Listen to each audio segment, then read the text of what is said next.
Hello guys, here with a new video for the channel. I hope you like it, and if you like it, don't forget to leave your powerful like Supreme God level, comment, and subscribe.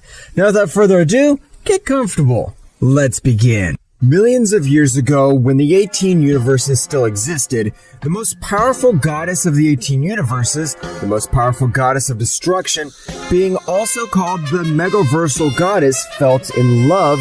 All the gods, mortals, and even beings of great power can feel this feeling. The destructive goddess of the universe, 16 Ceres, realized this. The goddess possessed incredible destructive power. Being the only goddess to beat up the great priest one day, said goddess was wandering all over the world of the 18 universes, where it would make a stop in Universe 7, to be more exact, on the planet Vegeta of the Saiyans. The goddess incredulously remained watching how these mortals fought arduously to increase their powers a little more. However, the goddess Ceres was doing it much more frequently. I must stop observing the mortals of this universe. They're not problems that concern me. At that moment, the goddess, being caught off guard, an energy attack was directed towards her, since the Saiyans were training. However, before the attack hits her, Bardock would stand in front of her. Receiving that powerful attack, the goddess Ceres was surprised how a Saiyan, without knowing her, gave his life for her. Why did you do it? The power was not going to make a scratch on me. I don't know, but I had the impulse to save you. Bardock would be knocked out. The Saiyans would approach and wanted to take him to a recovery machine. However, Ceres would refuse, and she would take him to another place, curing him with his great power. When Bardock woke up, he would not recognize where he was. Where am I?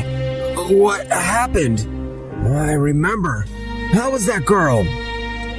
Thank you very much for worrying about me, but I'm fine. Apparently all your wounds have been already healed. Bardock and the goddess established a connection from that day on, becoming closer and closer. That's right, they were having too many things in common. One day the goddess would scream, Bardock, where are you? Bardock, having heard Ceres' cry, would go quickly, but his surprise was great when he saw that everything was fine. What the hell's wrong with you? Why are you screaming? Bardock, I'm pregnant. Bardock would be surprised. That's how she is, but she was very nervous. Well, what's wrong with you? I can't have children. This is against the rules. Rules? What are you talking about? Ceres began to explain that she was a super destructive goddess. Bardock was shocked. However, both decided not to tell anyone, but what they did not know was that Zeno-sama was making a revolution against the 6 more gods. Powerful. That's right. He wanted to erase them. One day, Zeno-sama sent to call the 6 most powerful destroyer gods. I have a very bad premonition of all this.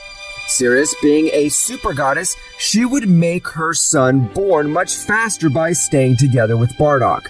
The child would have been born with the same physical appearance as his father. The only thing to notice was the color of his hair, which was white, and his ki could not be felt. The 6 supreme gods arrived at Zeno-sama's palace, where without warning, Zeno-sama gave a serious look. You are beings of great power. You break the balance of this entire multiverse, so I have no choice but to eliminate you. Each god was eliminated one by one. However, the goddess Ceres was powerful enough to destroy Zeno-sama's barrier, teleporting to where Bardock was. What's wrong, Ceres? You seem pale. The king of everything has tried to assassinate the 6 Megaversal gods. There's nothing we can do. At that moment, the boy named Kakaroto, the name his father had given him, began to cry, shaking the 16 universes. The power of that newborn boy was so much that it even surpassed all the Megaversal gods together by uniting the blood of a Saiyan and a goddess, and it should be clarified that at the time of procreating, Ceres unleashed all of Bardock's powers. What the hell? Why is the whole kingdom at all shaking? Who is this overwhelming power? Surpass all gods with ease. The power that could be felt was similar to that of Cirrus, but with a warrior essence. All the universes seemed like they were going to be destroyed by just the pressure of that power. I'll sacrifice myself. If Zeno-sama discovers our son, he'll kill him because of the power that he overflows. If you do it, I'll do it too. We're in this together. Cirrus, with her great power, created a guardian. Maris, you have enough power and authority to care for and educate our son. Guide him on the path of good. Don't let anything bad happen to him. I trust you. Don't worry, God, Zeno-sama. Leave it to my hands. Cirrus and Bardock were quickly teleported to an inhospitable planet outside the 18 universes, where both began to increase their powers in an overwhelming way, overshadowing the power felt by the little Kakaroto. Their parents, knowing that they just had to attract attention, used a lot more power than their bodies were used to. That is the power of Cirrus, but she is accompanied by another great power. Who could that be? Zeno-sama, along with Daishinkan and the other 12 gods of destruction, headed towards the inopportune planet. Wow, so you're with the Saiyan, but you should know that they were stripped of their divine power millions of years ago. They can't do anything against us. Despite being at an absolute disadvantage, we will not allow ourselves to be exterminated so easily. That's right, Bardock and Cirrus launched the attack, knocking out all the gods of destruction. However, before everything got out of hand, the king of everything, Zeno-sama, decided to transform.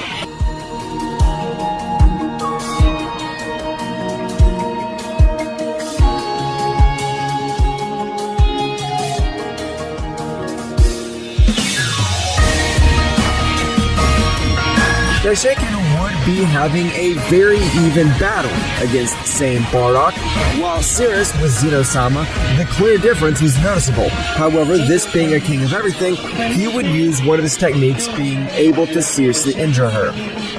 This is your end. If at least it was easy to manipulate you, none of this would have happened. Zeno-sama had eliminated Cirrus by making her disappear, her soul not going to hell or paradise. At that moment, Zeno-sama would do the same with Bardock. You must train more, Dai. How could a simple Saiyan put you in these troubles? I understand, sir. I will train much harder. Daishinkan would help all the gods that had fallen in battle. But what they did not know was that the true owner of the power that shook all the universes was still alive. Meanwhile, in another dimension, there were Maris and Kakaroto, which at a very young age he was able to fly and master Divine Ki. Kakaroto, I'm very proud of your success. Your parents must be very proud of you. Thank you very much, Maris, but I want to become much more powerful. One day, in one of his trainings, Kakaroto wanted to exceed his limits. At a young age, he already mastered the Celestial Ultra Instinct. It was the Ultra Instinct, but it took it to a new level. However, he raised his power so much, being able to reach the Infinite Super Saiyan. That's right, Kakaroto's power even made that whole dimension crack. Maris, with his great power, would seal said place, because if a little of that power was perceived, they would be in great trouble. Kakaroto would have an intimidating appearance, but at any moment, he would fall out of action due to his excess power. I can't believe how this child has so much power. A few years have passed. Kakaroto was already an adult, where he already dominated his power perfectly and wanted to know about his race. Maris, what happened to my race? Maris would begin to investigate with his staff. The Saiyan race is found in universes 6 and 7. In universe 6, they became extinct due to an absurd war, and in universe 7, the planet Vegeta was destroyed by a guy called Frieza. Are there any survivors? That's right. There are 3 survivors. Prince Vegeta, a Saiyan named Nappa, and Raditz, who is his half-brother. Kakaroto would be surprised to learn that he had a half-brother. I'm going to visit them. I want to know how much more about my origin. It's okay, Kakaroto-sama. Just don't get any trouble, please. Don't worry, Maris. I know it's not time for revenge yet. I'll make the king bastards pay in full, but let them enjoy it while they can. Kakaroto would transport to where the Saiyans were, which were on the planet Namek. Kakaroto would arrive on the planet of Namek and would observe how Frieza was torturing and humiliating the 3 Saiyans. Who are you? Are you another Saiyan? That face, that hair, Are you Kakaroto? I have searched for you throughout the universe. That was my father's last wish. So, you're my brother, but you're very weak. You're nothing more than a simple worm. I don't know who the hell you are, but if the four of us unite, we can exterminate the Frieza. Damn, he's afraid of the power of the Saiyans together. I can take care of this damn clown alone. What did you say, you damn monkey? You heard me. It doesn't matter if you're immortal or not. I can exterminate even beings that have eternal life. Everyone was surprised, even Frieza. If you brag so much, let me fulfill that wish and then we'll see if you can finish me off. Okay, make your wish. Frieza would begin to torture a Namkin so that he would ask for Frieza's wish. However, Kakarot, being the son of a goddess, had enough knowledge. Kakarot would begin to speak in the Namkin language for the great dragon to appear. They have gathered the 7 Dragon Balls. What is your wish? I wish you make Frieza immortal. All the Saiyans began to tremble. Are you an idiot? How do you think of making that wish? Thank you, Dad Monkey, but now you're no use to me anymore. Die! Frieza would throw a large sphere of ki towards all the Saiyans. Kakarot would stand in front of everyone, and only with his aura would he be able to make all that attack disappear. Even if you didn't attack us, I was going to end your miserable life, because you destroyed my planet. Frieza, witnessing that this Saiyan was not so weak, decided to go into his last form. Frieza decided to go seriously against that Saiyan. However, his body warned him not to attack, but the evil Emperor would not pay attention to the warnings that his body gave him. He had hit Kakarot with a strong blow to the face, which he did not even make him move an inch. Is that all? You really just wasted my time. Kakarot would take a single look when making Frieza unable to move. But what the hell? How do you have so much power? Who are you? I'm the son of a Super Saiyan God Bardock and the Super Destroyer Goddess Cirrus. What? Are you the son of a destructive goddess? And now I understand why you're so powerful. It's time that you die! Total elimination! Kakarot had so much power that with just one look, he was able to eliminate any warrior. The Saiyans who had witnessed such power of Kakarot were surprised. These spheres are no use to me. I have to look for the Super Dragon Balls. Where are they? I know. I'll go to the whole kingdom to pay them a visit. Before the Saiyans could say anything, Kakarot would disappear from that place. That's right, Kakarot had reached the realm of everything. Kakaroto had reached the king's palace of everything. Everyone who was in that palace felt like a new being had arrived. Who is the bastard that comes to my palace without authorization? We don't know, great king of everything, but today will be the day of his death. Go and bring that damned bastard before me. I'll execute him myself. It won't be necessary. He has already arrived at this palace. At that moment, a guy appeared in front of all of them, surprising Zeno-sama and Daishinken. The guy who was with Cirrus 20 years ago. No, I'm wrong. That guy's ki was half god and half Saiyan. This guy's ki is completely the power of a god. Who the hell are you? What's more, what are you doing in my palace? That'll cost you your life. Zeno-sama could raise his hands with the intention of erasing son Kakarot. However, Kakarot would give a loud cry. I only came here to see if you could provide information about the Super Dragon Balls that fulfill any wish. This is impossible. It's like nothing. After surviving the attack to erase the king completely, who the hell is this guy? What has happened? How is it possible that he could have not erased it? No one could answer his question, where a little annoying Kakaroto could raise his power a little. You are the most powerful beings in the kingdom of everything. At that moment, Kakarot would say to himself, no, they're not the most powerful. I can feel like they are 7 beings of even greater power. If they'll attack me together, it'd be a problem.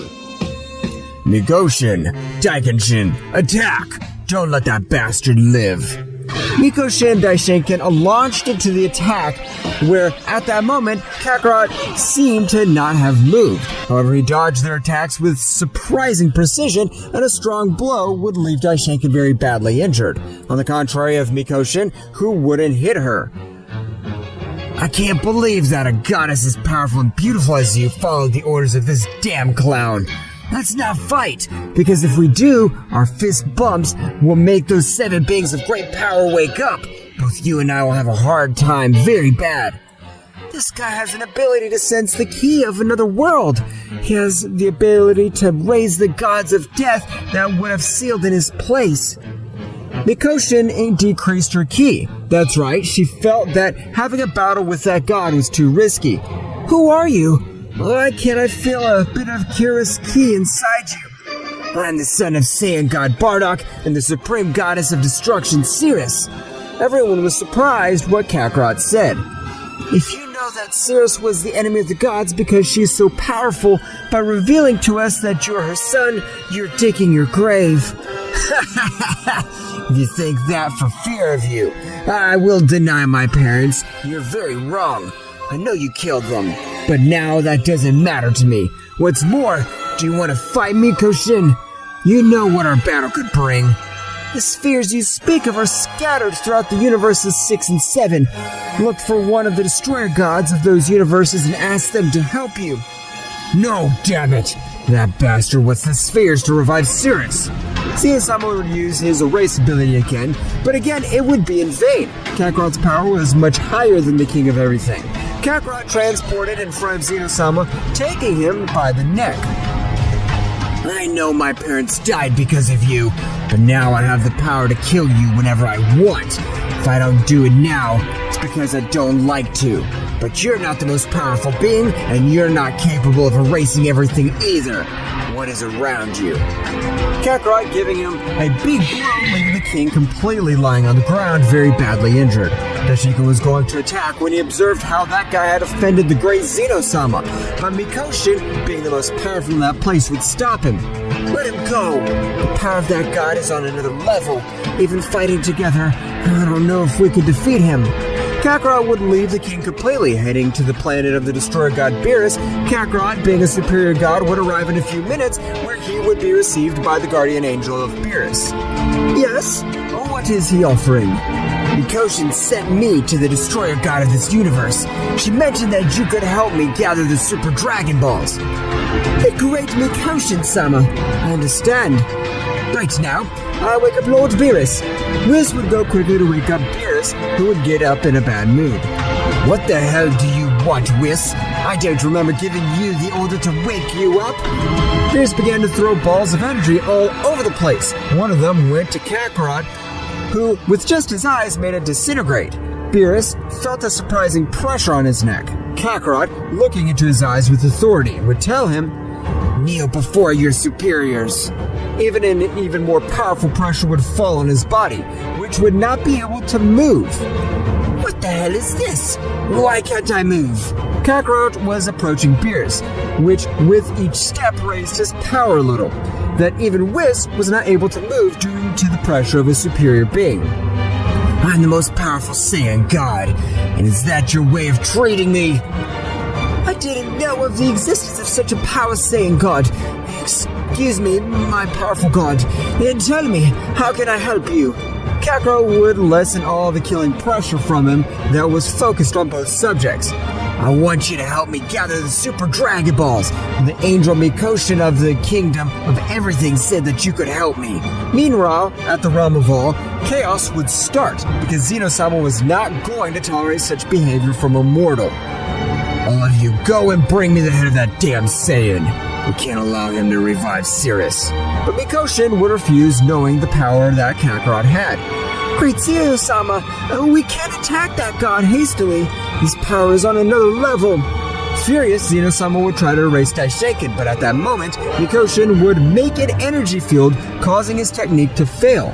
Mikoshin and Kakarot were one of the few who could avoid a king's technique completely. So, they are revealing themselves. Let's see what they could do with this. At that moment, an incredible dark power was felt throughout the entire Kingdom of Everything. Mikoshin would take Daishinken and leave that palace at a surprising speed. That guy's crazy. How the hell does he think he's going to do with such a god of death? It cost us a lot to seal them. Sister, where are we going? To Universe 7. We must ally with Kakarot. Going back to the planet of Beerus, Kakarot would get serious. I didn't think you'd be so stupid, Mikoshin. Even if you come with Daishinken, clown, they wouldn't be able to defeat me. Whis and Beerus were surprised to hear how the Saiyan expressed himself about the most powerful beings in the Kingdom of Everything. Great Kakarot is correct. His power is immense, but against Daishinken, Zeno-sama, and Mikoshin, he still lacks much more power to face them. Kakarot would start laughing. A few moments ago, I just came from the Kingdom of Everything, beating up the weakling Daishinken, along with that dwarf of the King of Everything. Whis and Beerus were surprised by what Kakarot said. I can't believe it! Such a powerful god in my humble planet. At that moment, Mikoshin would arrive along with Daishinken. I never thought that he would be so stupid, Mikoshin. I'm going to kill you! They're not here to fight! The king has completely gone mad. He could not tolerate your bad behavior and has decided to invoke one of the gods of death. So I couldn't live with his failure. I see. No, Kakaroto, this is bad. In the past, even the Supreme Gods found it difficult to fight with them. Even your mother, Cirrus. With his mother being Cirrus and his father Saiyan, because of that, has so much power. He has Saiyan power and destructive power. So the union of both beings creates a powerful warrior enough to have the power to even humiliate a king altogether.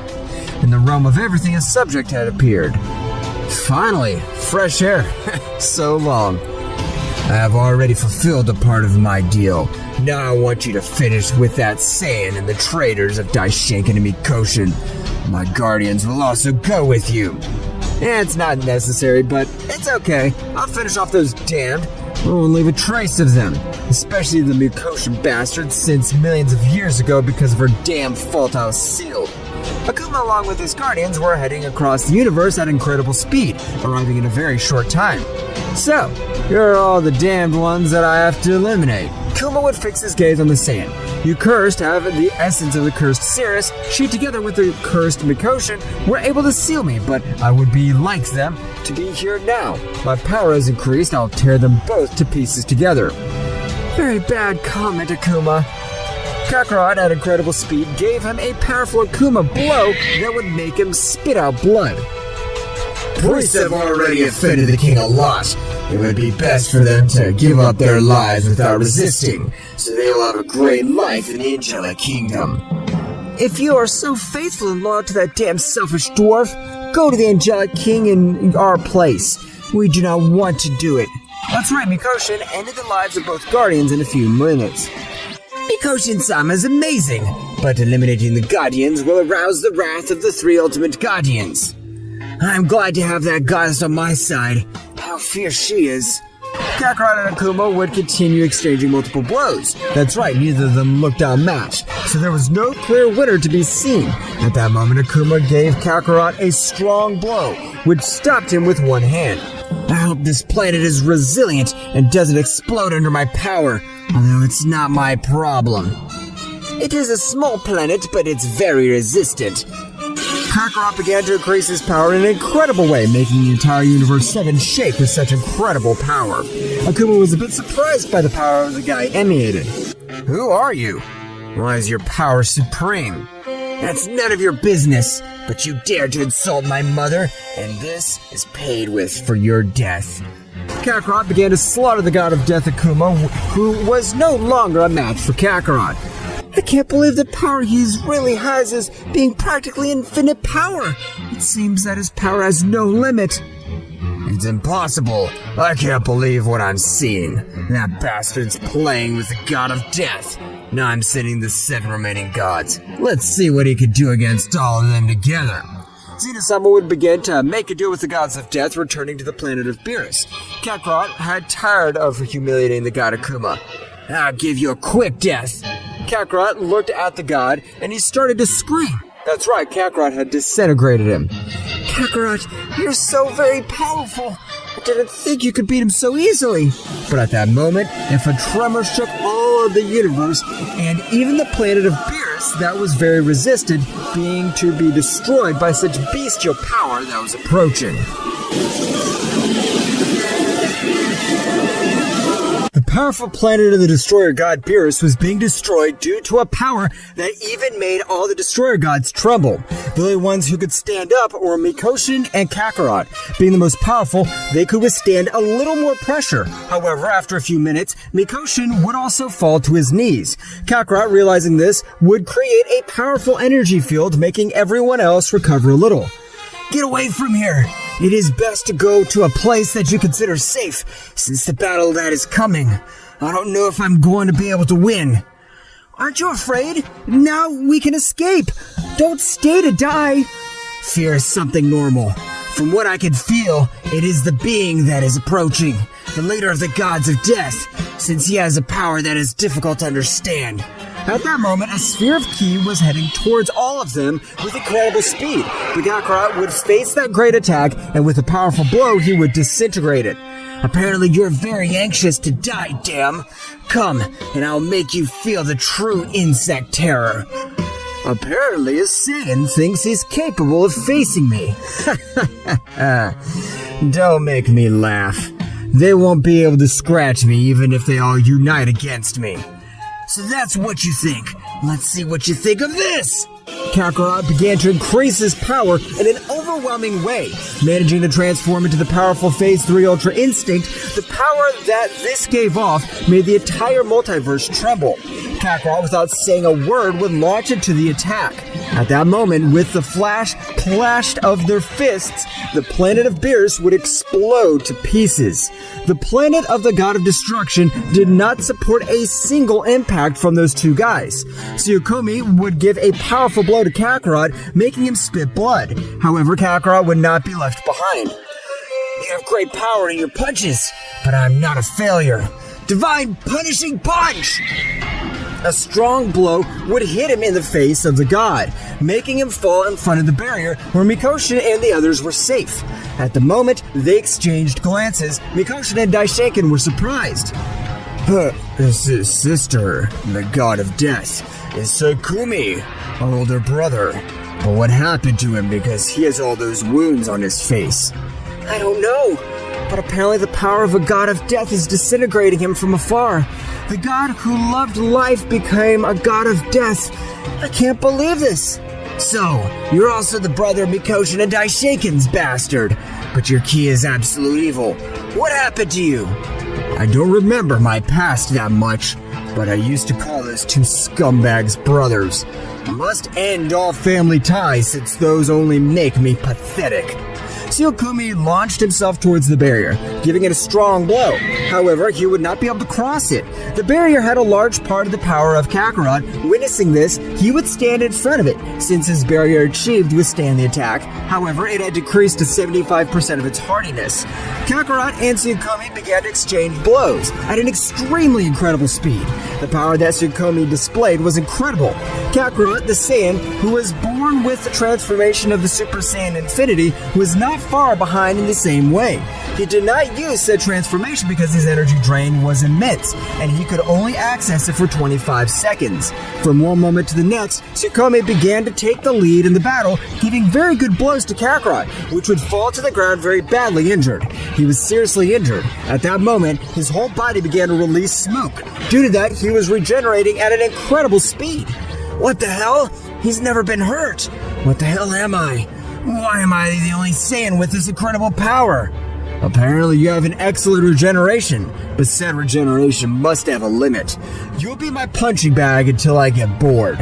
That's why Tsukuyomi began to take the battle much more seriously, being able to give Kakarot some good blows because his speed would have multiplied 100 times. At that moment, Mikoshin would gather his courage by leaving the barrier that Kakarot had put. Mikoshin would increase his power to the limit by launching himself to attack. However, this was thrown to the ground only with the pressure of Tsukuyomi's ki. What are you supposed to do, rubbish? Your power is not even close to comparing to mine, so you better stay away from this place. On second thought, I better kill you now.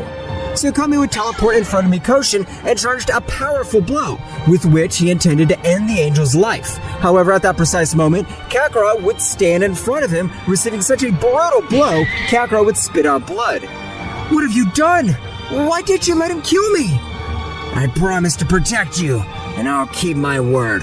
You go away from here! Takami, the god who refused to destroy a planet because there were innocent beings. Tell me, what happened to you? We thought you were dead. As you can see, I never died. You, the beings I love the most and for whom I gave my life, left me with the gods of death. At that moment, Daishinkan would get into the conversation. We never abandoned you, brother, but we thought you were dead. Both Mikoshin and Cirrus and I were facing the rest of the gods of death. We couldn't do anything. Now I don't care about his excuses. The only thing I know is that thanks to that, I was able to surpass all my powers, since I've mastered all the negative power of a god of death. Takami increased his power even more. This time, the 12 universes were shaking, and planets in all of them were being destroyed by the simple pressure of his ki. There's no point in trying to reason with him. Apparently he has a very blurry past, or someone is controlling him. Takami launched into the attack, which Kakarot would stop him, realizing, again, a great battle, the power of both would remain very even. Kakarot possessing the cells of the supreme god Cirrus, he was counting on his regeneration. Cirrus was a goddess who had 3 hearts, for which reason her regeneration made her seem like an immortal being, and by having a son with a Saiyan, Kakarot would always have Zenkais in battle. However, the damage that Kakarot was receiving was so much that even the healing he was about to reach his limit, Kakarot was very worn out. I have no choice. I must use that transformation. But if I don't finish it in the 25 seconds, this will be the end of us. Kakarot with all his power would hit Tsukuyomi, which would send him flying hundreds of meters through that space.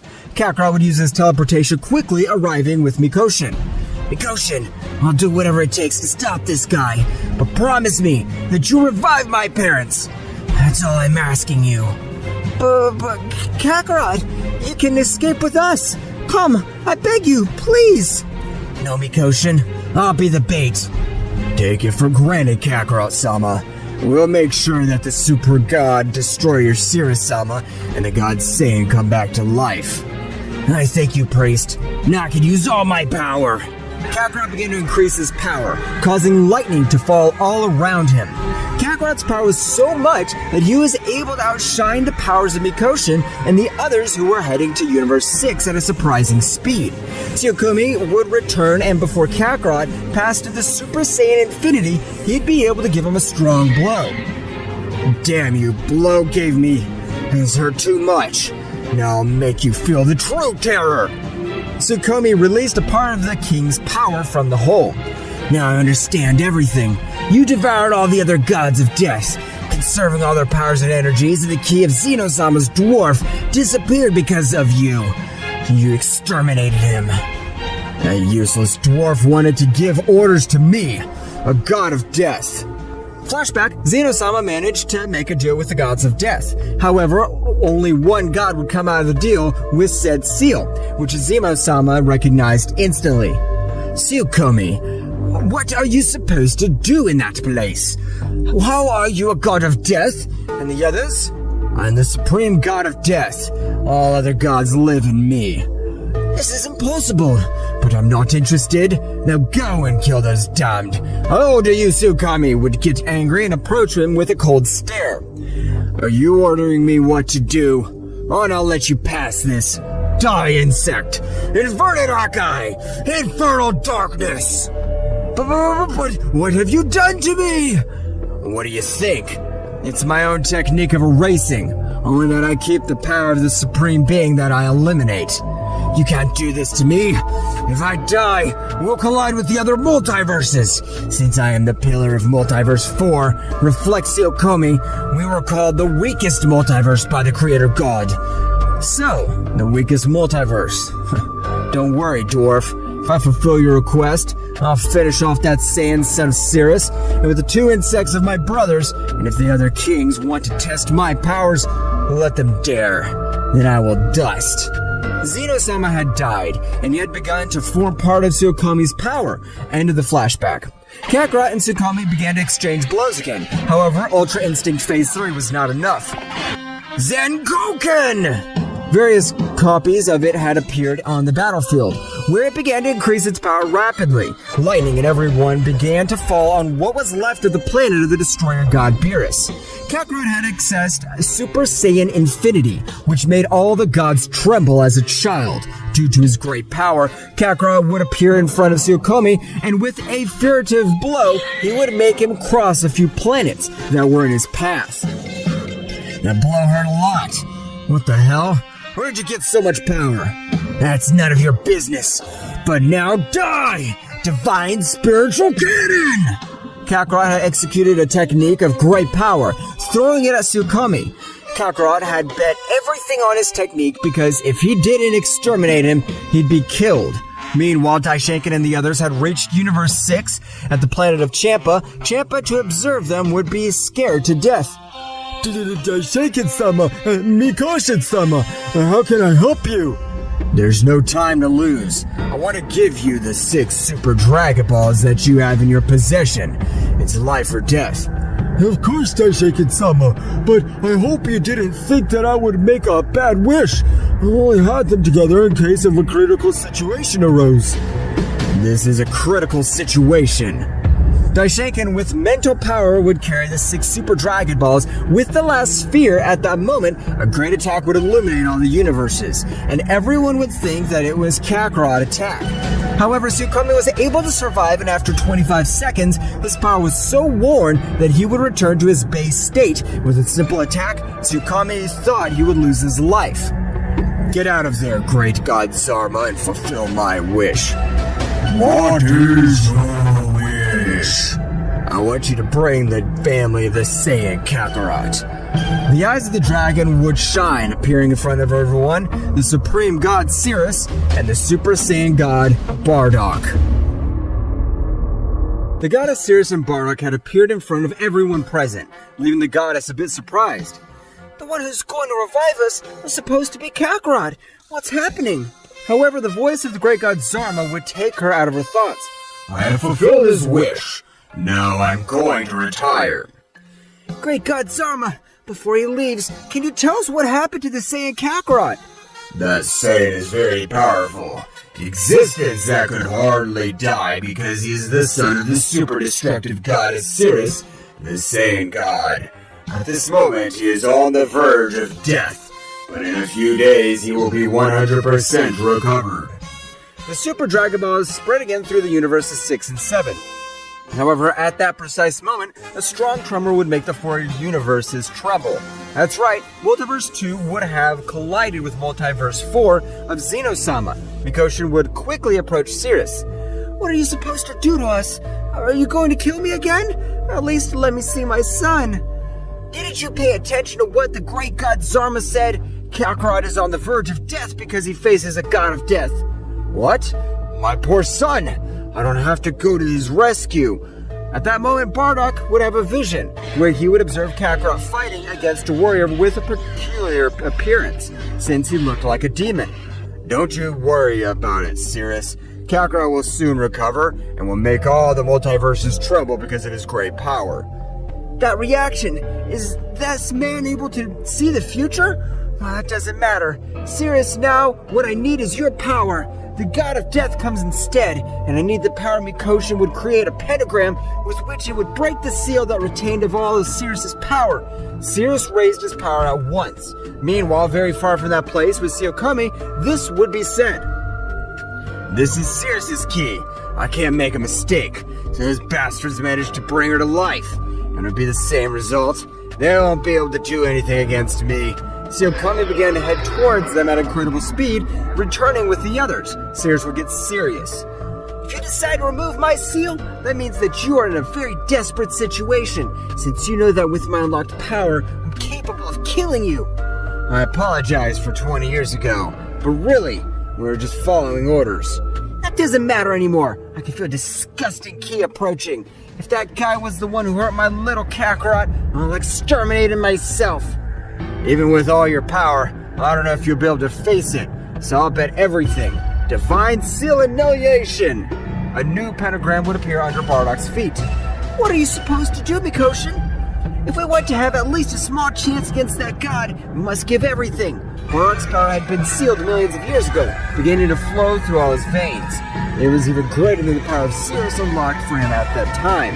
Bardock would access the perfect Ultra Instincts Phase 2. The power of Bardock was surprising. How could Kakarot not be a great warrior if his parents were monsters?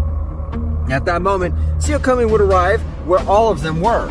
Sirius would look at him with a very serious look. Sirius's gaze would make even that god of death shudder a little, because Sirius in the past was much more powerful than him.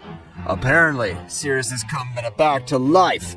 What do you think if you join me and together we all end this trouble? I would never do that. Since you dared to hurt my son Kakarot, I'll never forgive you. I know you would say something similar, but I didn't hurt him. I'd say it must be in the other world at that moment. Takami's words would make Sirius explode with rage, launching herself into the attack at a speed that no one was able to see. Only Bardock and Takami himself, the clashes of the fists would make everything around them tremble. The universe itself was affected by such power. Meanwhile, Kakarot's sphere of energy had fallen into Multiverse 2, where a subject would find it. The king of everything, Akio. Apparently this guy is dead because of his heart is missing. Okay, Lucid. Reduce it to atoms and return immediately. We must be the first to attack in this war and position ourselves as the strongest multiverse. Lucio would charge a large sphere of destruction energy, throwing it at Kakarot. However, before it collided with him, Kakarot would regain consciousness, being able to dodge such a powerful attack. What the hell is wrong with you? Why do you even attack me if you know I can't defend myself? I'll never forgive you for this, even if you beg me. What an interesting guy. You didn't have the heart, and miraculously you managed to dodge my attack. And if that's not enough, your heart has grown again. Akio, who was in place observing everything that had happened from the crystal sphere, would be a bit astonished, because the power of said subject did not lose any of that as a warrior. I want you to defeat him and bring him back. He will be an important piece in our hunt across the multiverses. As you order, sir. Lucille and Kakarot began to increase their powers. However, the only appearance that changed was that of Kakarot, which had gone to perfect Ultra Instinct because their energies were not yet 100%. Both began to battle, making them tremble the entire Multiverse 2. Meanwhile, in the place of the entire Multiverse 3 was the queen of the entire TOW, who was a bit upset because Akio had already started her conquest. Damn, Akio has already sent his warrior to end some multiverse. Apparently, he's the only king of everything who wants war and everything to show everyone that he is the strongest multiverse. Damn, Zeno-sama, this is all your fault. When he died, the imbalance was lost. Returning to Multiverse 2, both warriors were very even, making use of a large part of their powers. However, it could be clearly seen how Lucio was the only one playing with Kakarot, which landed death attacks because of him. This was not a game. At that moment, Lucio was able to give him a powerful blow, which would make him fall to the ground almost unconscious. Kakarot could not move. However, at that moment, he observed in his mind a being identical to him. I didn't think they'd defeat you, my son. You're born with a power that even made kings tremble. Watch this. Bardock would go to a transformation never seen before by Kakarot. This is Super Saiyan kills gods, or destroyer of kings. Kakarot would never have seen his father, however, the similarity was too much. So you're my father. Apparently, Mikoshin, if I manage to bring them to life. Thank you, Dad, for this transformation. I'll not die. I trust you, son. Kakarot would come to his senses, beginning to fight with a demon named Lucio.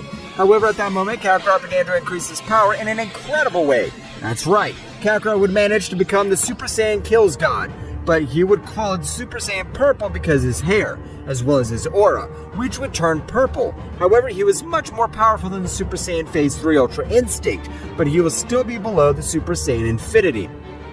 So you hid your much more power. Let's see what you can do now. However, from that moment to the next, Lucio received injuries all over his body from him falling to the ground very badly injured. He had been hit to such an extent that he was even bleeding too much. Lucio, are you alright? You must use all your power if you want to defeat him. Who the hell is that guy? No, don't defeat him. Eliminate him. We'll see how we conquer the other multiverses. As ordered, sir. Akio would say to himself, "This is a lot of coincidence. Just when the four multiverses collided with each other, a warrior falls into our multiverse. Maybe a strategy from other multiverses, but no. They're weak old multiverses to start conquering. This doesn't make any sense." Lucio would have increased all his power with which he was ready to fight with a Saiyan. That's right, he was confident due to his power that he possessed. At that precise moment, Lucio would hit Kakarot with all his might. But his surprise was great when he realized that said blow would not make him even a single scratch. "Is that all? I gave you enough time to raise all your power. Apparently it was a waste of time." Lucio would continue to hit him, which Kakarot did not dodge. He wanted to show him the difference in power. Meanwhile, in the Kingdom of Everything, Akio was very surprised. "That being is going to kill Lucio. I must go to his aid." Akio, with maximum speed, would go to the aid of Lucio. When he arrived, Kakarot was about to hit the final blow to end his life. However, Akio would hold Kakarot's blow with an overwhelming force, and give him a great blow with which he would go back a few meters. "Lucio, get out of here. Go to the palace and recover all your wounds. You don't have enough power to kill this warrior." "I'm sorry, my lord. It's my first defeat, but I've let you down." Lucio would go to the king's palace completely. He no longer had enough energy to continue fighting with that being. "Before we start the battle, tell me, what multiverse do you belong to? What are you supposed to do here?" Kakarot wouldn't understand anything the guy was talking about. "Multiverse? What are you talking about? I was fighting with the god of death, and I was defeated. At the moment of a sphere of ki was thrown at me, I fell in that place, collapsed, was on the brink of death." So, it was just a coincidence that this being fell into our multiverse. Akio, at a speed that even Kakarot was not able to see anything, would give him some strong blows, which almost made him lose his transformation. However, Kakarot would not be left behind, launching himself to attack in the same way, but a key barrier covered the entire space bodyguard of the god. "The barrier was forged with 50% of all my power. If you want to just hit me, you have to overcome 50% of all my power, which is impossible for a Saiyan like you. It's very risky, but I hope it helps." Kakarot would launch into the attack, but in each exchange, the blows, the only one who received damage was him. That's right, Kakarot's power was not enough. However, what he wanted was the regeneration of his wounds, and thanks to his Zenkai Z's increase, after a few moments of the battle, Kakarot's illogical plan would work, managing to hit the king of everything, Akio, with a strong blow, who would get so angry that he began to massacre Kakarot. "Let's see how much you can regenerate your body, damn Saiyan." Akio began to torture Kakarot until he was knocked out. Akio would take him to the kingdom completely because he had a plan with said Saiyan. Meanwhile, with Tsuyokomi, this as well as Sirius, Mikoshin, Daishanken, and the fusion of the gods and angels was very injured. "I must admit that with a divine ki, they are more powerful than me. But how about this?" Tsuyokomi would expel unpleasant ki. Death could be felt instead. Tsuyokomi had access to his ki of the god of death.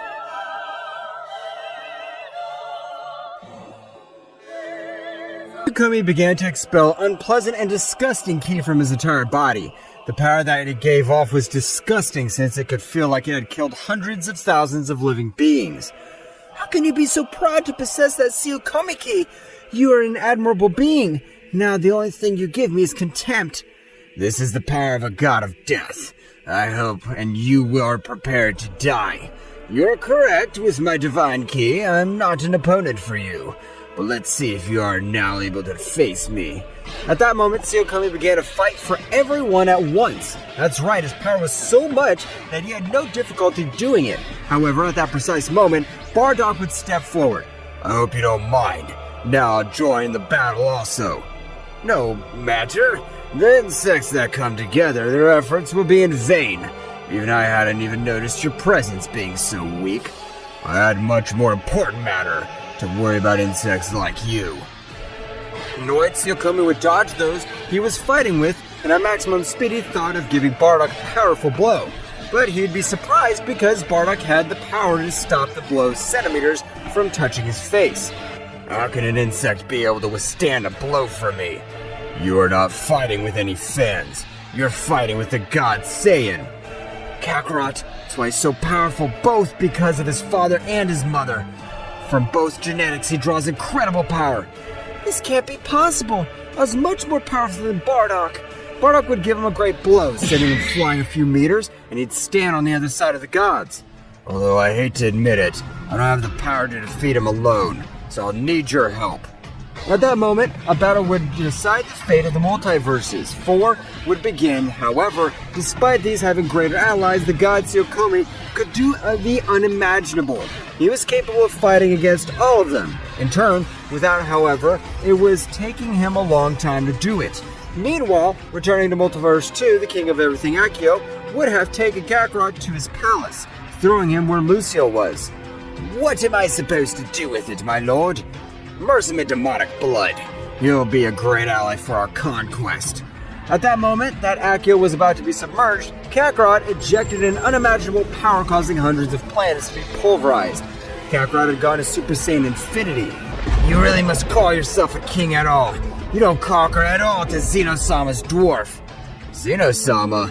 I can't believe it. You're the weakest multiverse. So it was you who killed him. It wasn't me. It was the god of death. But that doesn't matter. I'll finish you off in this damn place. Kakaroto at an extremely incredible speed gave him a great blow that even the second most powerful god, Akio, had felt pain. Akio, feeling so much pain, he could not contain himself and would launch a strong blow that would break his neck. I can't believe that simple blow from a pathetic Saiyan had caused me so much pain. I won't forgive you. Today will be the day of your death, or not. You really will be a faithful servant. Akio would be surprised to witness how the Saiyan would stand up despite a great blow, and this would make his neck return to normal. This was thanks to his great regeneration. That blow almost knocked me out. Can't believe the power of this guy. It's been over 1,500 years since I've unleashed 45% of all my power, but apparently I want to beat you. I have no choice but to do so. Akio began to increase his power in an unreal way. The power that he released was spreading through the 4 multiverses, even reaching the multiverse where everyone was fighting. Whose overwhelming power is it? I feel more pressure of his ki crush me.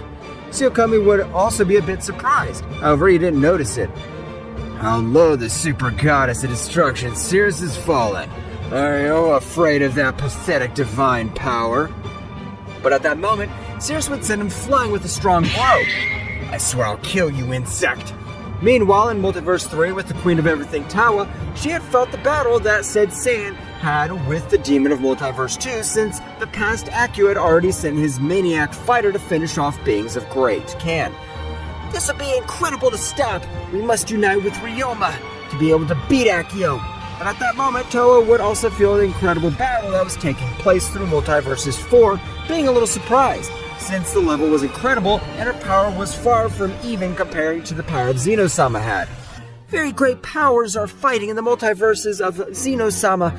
I believed that battle. What I know is that one of the that was present of the death of Zeno-sama. Because of him, we're involved in this problem. I'll kill him. Tawa began to go to Multiverse 4 at a surprising speed. It wouldn't take her long to arrive, being able to observe how the fusion of angels, the fusion of a god and an angel, and the most incredible guardians of everything and the Saiyan fighting against a being that gave off a disgusting aura. At that moment, Cirrus would give Takami a powerful blow, sending him flying. However, no matter how much they hurt him, he came back, and came back with much more desire to fight. The power of the gods of death was regenerating him. Cirrus would arrive with Tawa. Who are you? I can feel a quality of your aura. My name is Tawa, and I am the queen of everything of the Multiverse 3. All the multiverses collapsed due to the death of Zeno-sama. We know, and that guy in front of you is responsible for the death of Zeno-sama. A furious Tawa would lunge at him, but unlike the others, Tawa's blows were so brutal that they would make even a god of death power be a bit overwhelmed. Who the fuck are you? No, I'll not forgive you. I'll use 75% of the power of the gods of death. Everyone was surprised to think that he was already using his full power. At that precise moment, the universes of different multiverses trembled with such bestial power. Your ki is disgusting, disgusting. Right now, I will end your life. Takami, when he finished increasing his power, would launch himself into the queen of all, Tawa, giving a great battle. However, when they exchanged blows, Tawa would communicate with everyone mentally. The Saiyan subject, I can feel that he is the most powerful of all. Charge your most powerful attack. I'll hold him. Only then we could kill this subject. Please don't kill him! He's my dear brother! He was just a victim of the gods of death! Sears would leave Mikoshin out of action alongside Daishinken. Tao would continue to have a great battle with Tsuyokomi. However, the more he continued, the more he would take the lead with Tsuyokomi. He was getting used to the Queen's style completely, and from one moment to the next, he was able to give him the first effective blow, sending to a planet, causing it to be destroyed with the impact. Tao would get up, and at great speed, he would connect a great blow. I have no alternative. Heavenly Cut Key Destruction!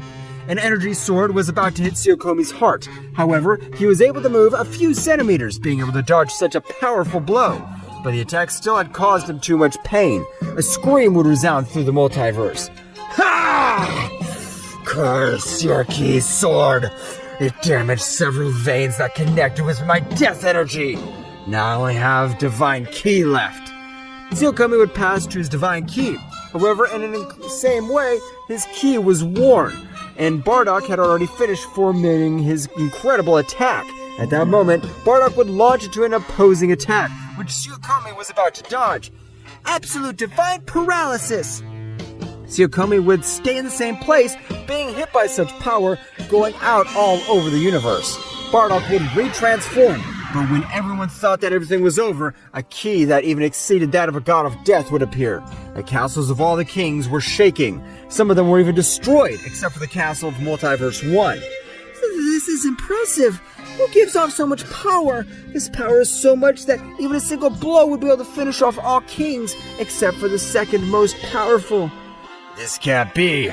Apparently Kakarot has fallen into the path of evil. Our son Bardock. Now what will we do? Tao would remain the Saiyan that he was facing off against, the demon of Multiverse 2. This cannot be true. That Saiyan's power was great, but not that much. Now he is at the level of a king of everything.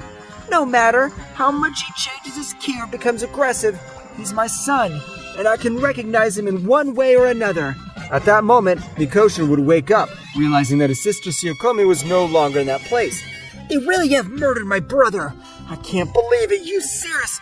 You knew that he was a good god.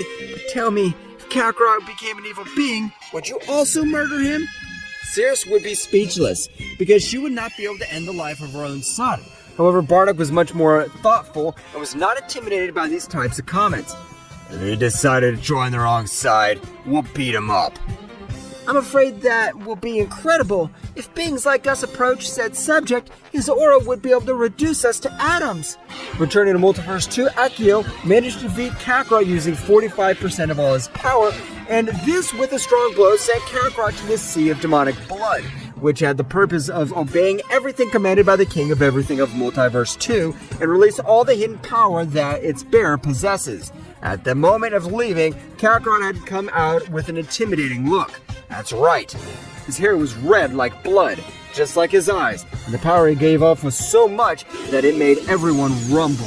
The multiverses at the time of this, leaving there was no one in the palace because the god of death Tsuyokomi had fallen on the planet close to that of Multiverse 2, and Akio together with Lucille went to see who it was. This guy is on the verge of death, but I can feel a great Lucille power. Just take him to the demonic sea. As ordered, sir.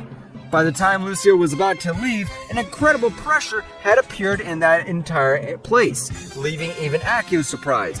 Whose power is this? I can feel him at my back. Akio would launch a powerful blow only to watch as this guy would have defeated would parry his blow with a single finger. Sir, excuse me if I scared you. I didn't mean to, but I must thank you for all this power. Look how strong I am. Kakarot would expel part of his power, making everything around him tremble. It's no longer just full of multiverses, but he would make the entire Omniverse tremble.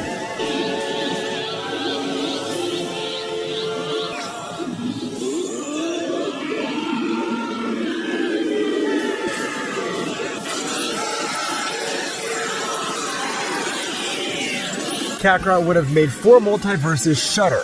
Kakarot's power would have been so much that the 4 kings had all felt the extremely impressive power. At that moment, Lucio was going with this.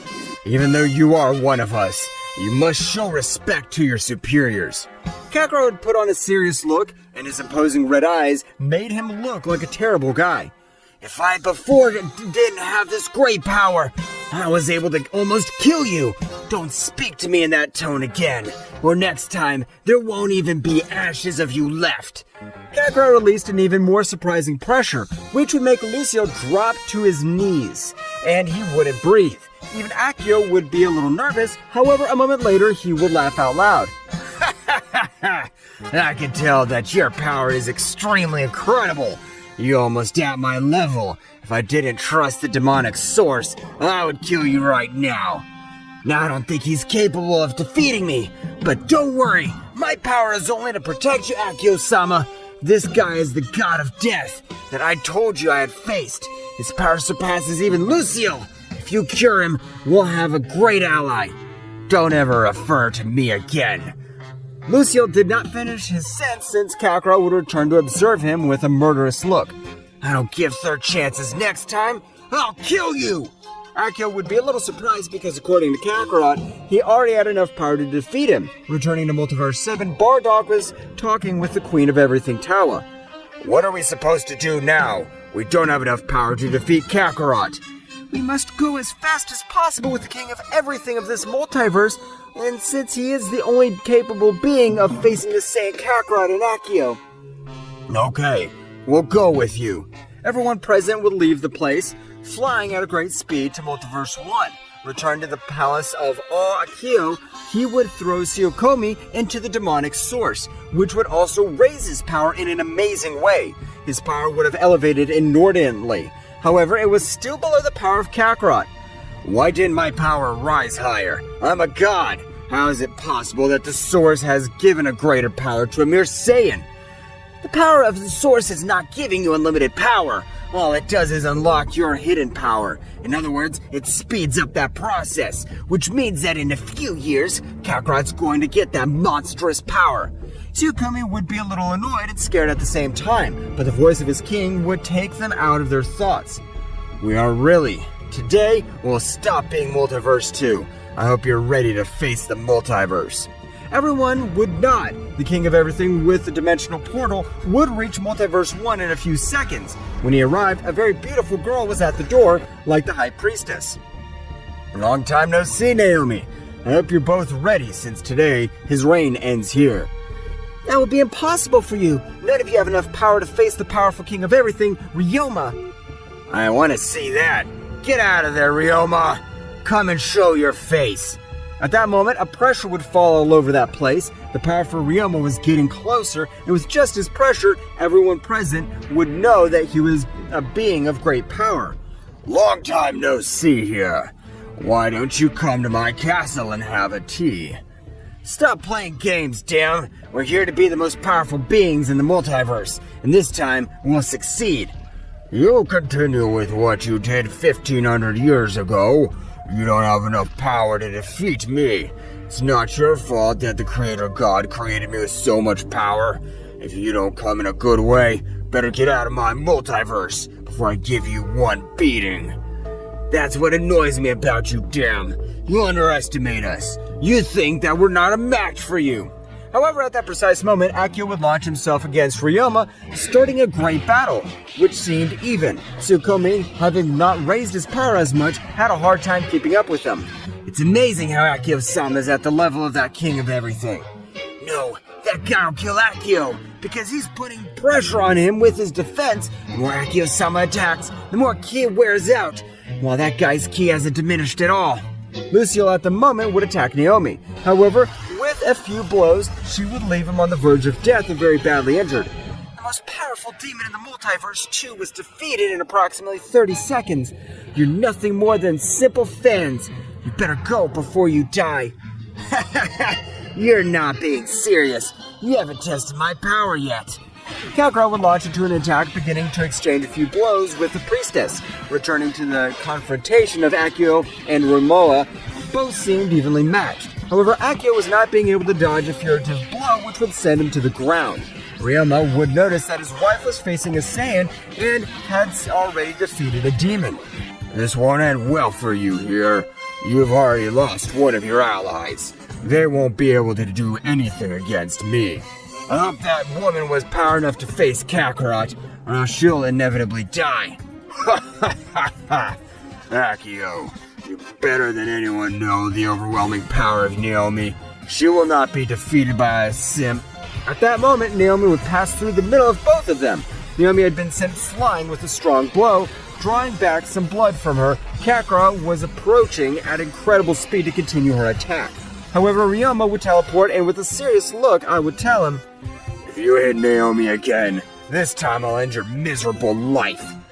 Thanks, Kakarot. You were able to see this damn Furious, the king of everything who doesn't care. He has a weakness, and it's that damn Kakarot. Kill her.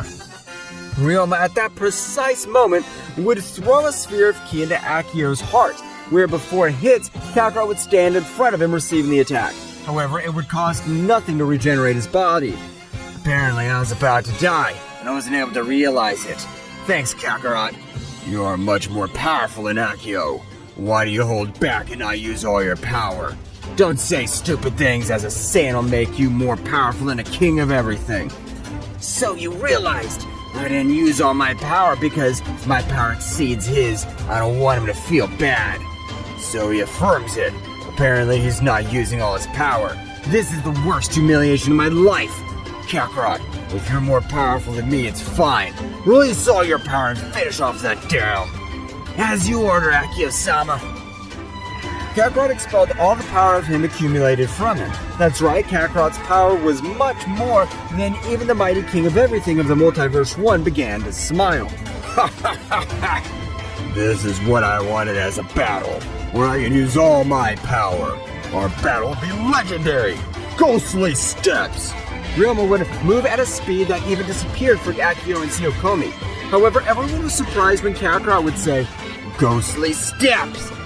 So by just seeing me using it once, you're able to use it. You are a really powerful being. Both subjects would begin to exchange blows at an incredible speed, because not even Naomi could clearly see what was happening. Meanwhile, with Toa and the others, Toa would stop halfway. It's too late. Ryoma's fighting with another king altogether, but he doesn't know who he is, because he's not. Yakio's ki and Zeno-sama's dead. Cirrus, that dark power, is that our own son? That's right, Bardock. His power is even greater than that of the god of death. No, this can't be happening. Ryoma's fighting against another king. No matter what ki my son has, I'll always recognize him. Returning to the battle, no warrior could be seen. However, at that moment, they would both appear. Both were with their clothes a bit worn. However, Naomi would be surprised. Is that blood? The most powerful king has shed blood. I can't believe it. You're a worthy opponent, but you still need much more power if you want to defeat me. I say the same. At that moment, they began to exchange blows again. How is it possible for two guys to have such fighting power, if not even beings of our level are capable of observing them?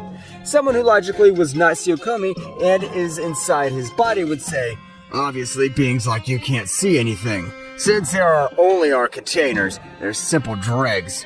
The battle would continue for a few moments while they exchanged blows. Rioma would communicate with his Saiyan telepathically.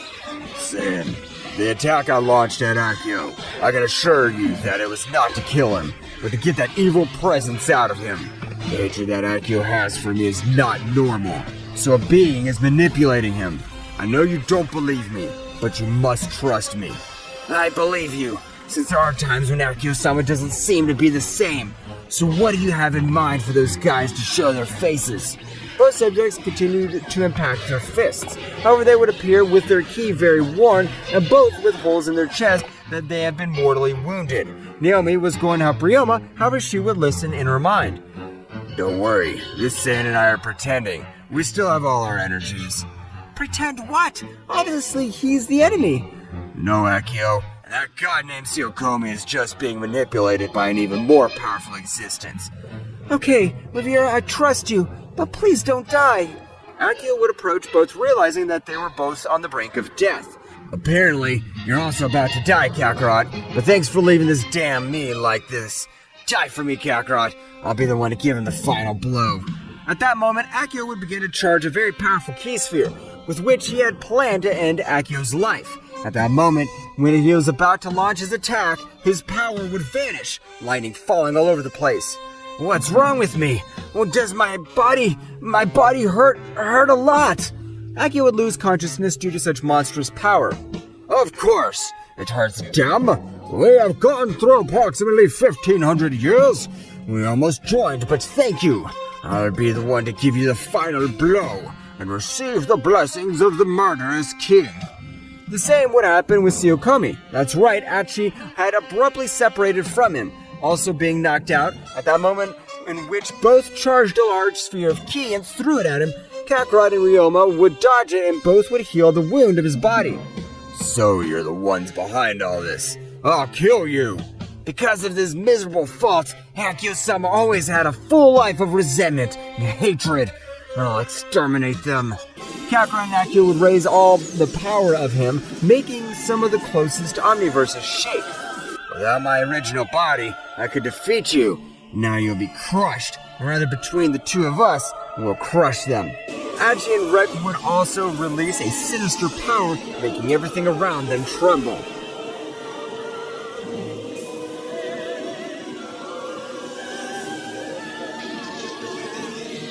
The two gods of death that were in the body of Takami and Eiko finally had given the face. That's right, both to realize that Kakaroto and the most powerful god Rioma to be the ones to give the coup de grace. I can't believe it! Really, what Ryo-sama said was the right thing to do. Two beings with much more power than the kings themselves were in his body. I can't forgive them either. Because of them, Akio-sama always sought revenge. Now, I'll annihilate them. I want to see you try it, dirty mortal. Goku at that moment would throw himself against Akachi, while Rioma would begin to exchange blows with Rake. The battle seemed very even. However, the battle of that four subjects released was incredible.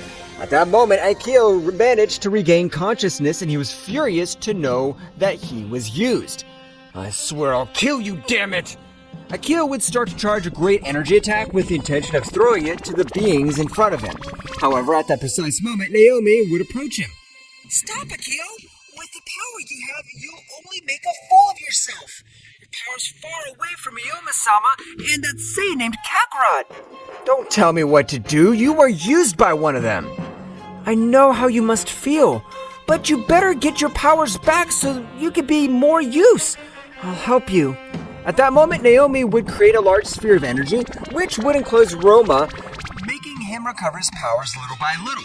That's right, in that energy field, you could feel a quality energy flowing all around him.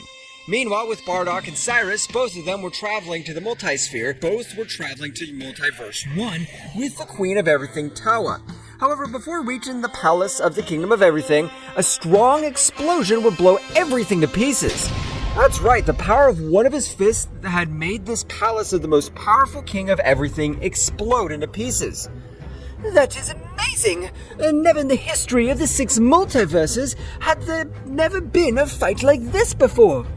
That power you feel is Kakaroto's. Can't be wrong. He has immense power. He has divine blood and Saiyan blood in his veins. It's not the time to be proud of Kakaroto. It's true that he has immense power, but if he becomes evil, he'll finish us all off. I don't think so.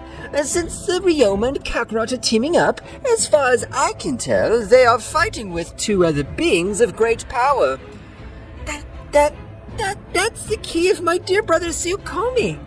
Indeed, it seems that 2 guys were staying in the body of the so-called Angel of Death, Takami and Akio. That means that the real enemies are those 2 guys that my son Kakaroto's fighting with, and the other guy named Roma. That's right! You're correct! Back to the battle, the 4 beings were fighting all over the outer space. However, the gods of death seemed to have the advantage in the battle. Damn. That damn worm's too fast. I never thought anyone could surpass my divine ghostly steps. What happened, Rioma? Did you run out of energy? I have plenty of energy, but you better run away. Because with that speed, I doubt anyone will be able to catch up with you. Your provocations don't work with me, so that'll be useless. Damn it. If he doesn't lose control, I won't have any chance. Since his speed overwhelms me, I have no choice but to give it my all. Rioma would attack again with much more speed than before, but nothing was effective. Meanwhile, with the combat between Kakaroto and Akachi, Goku, no matter how many hits he gave him, Akachi's armor received all the damage without any problem. If this continues like this, I'll lose. It doesn't matter that I have accelerated healing. It's finishing me off little by little. Kakarot and Akachi would continue their battle for a few more moments. At one point in the battle, Kakarot and Rioma were cornered and both collided back to back. Are you having trouble with your battle, Rioma? I should be asking you. I'm the king of all that is most powerful. There's no rival worthy of my power. With me, you don't have to pretend. I see how that guy with his speed's putting you in trouble. Do you think we could change opponents? Do you think you could finish the subject that even I wasn't able to beat? Are you underestimating my power, you fucking maggot? Of course not, because I respect your power, and I know that only you could finish with that armor. I tell you that your physical power is far superior than mine. I don't know what your plan is, but I take your word for it. At that moment, both had changed opponents. That's right, Goku would start fighting with Rake and Akachi with Rioma. This is great, since ending your life means that we have won, since the only thing we need is for the most powerful god to fall. Rioma would, at that instant, deliver a strong blow, which, with its first impact, was not able to do anything to the armor. I'll tell you the same thing I told that imbecile ape. Your blows are not capable of doing any scratch to my armor, so you better resign yourself. Akachi would direct a blow at him, which Rioma would easily dodge and give him the second blow in the same place, making a piece of metal fall to the ground. Kakarot, observing this, would say to himself, I knew it! In physical strength, Rioma surpasses me. Now I must do my part of the deal, and I must be able to fight this guy with my speed to the max. Rake at that moment would begin to hit Kakarot, who was doing everything possible to defend himself, but it was useless. That's right, the power of his enemy did not surpass him. Moreover, his blows were much weaker than those of Tsuyokomi, but his speed was so much that he managed to cause damage by hitting him in the same place hundreds of times. Kakarot at that moment would manage to dodge a blow from Rake. I already let you hit me too much. Don't you think it's my turn to attack? Even if you want to attack, you won't be able to hit me. No one's been able to do it. Kakarot at that moment would create a few clones, making them move all over that place. Kakarot at that moment began to take his body beyond its limits. That's right, the power of Kakarot emanated was so much that it would even make everyone present tremble.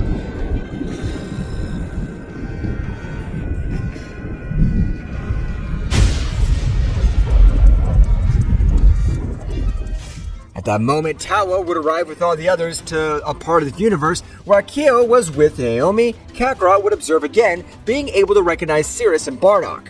So the clown Daishinka was able to bring them to life. I owe him one. My parents are watching me. I'm forbidden to lose.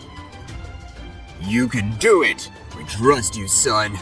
Kakarot, with the words of his parents, his powers grew in an even more amazing way, leaving Rake surprised by the power he was releasing.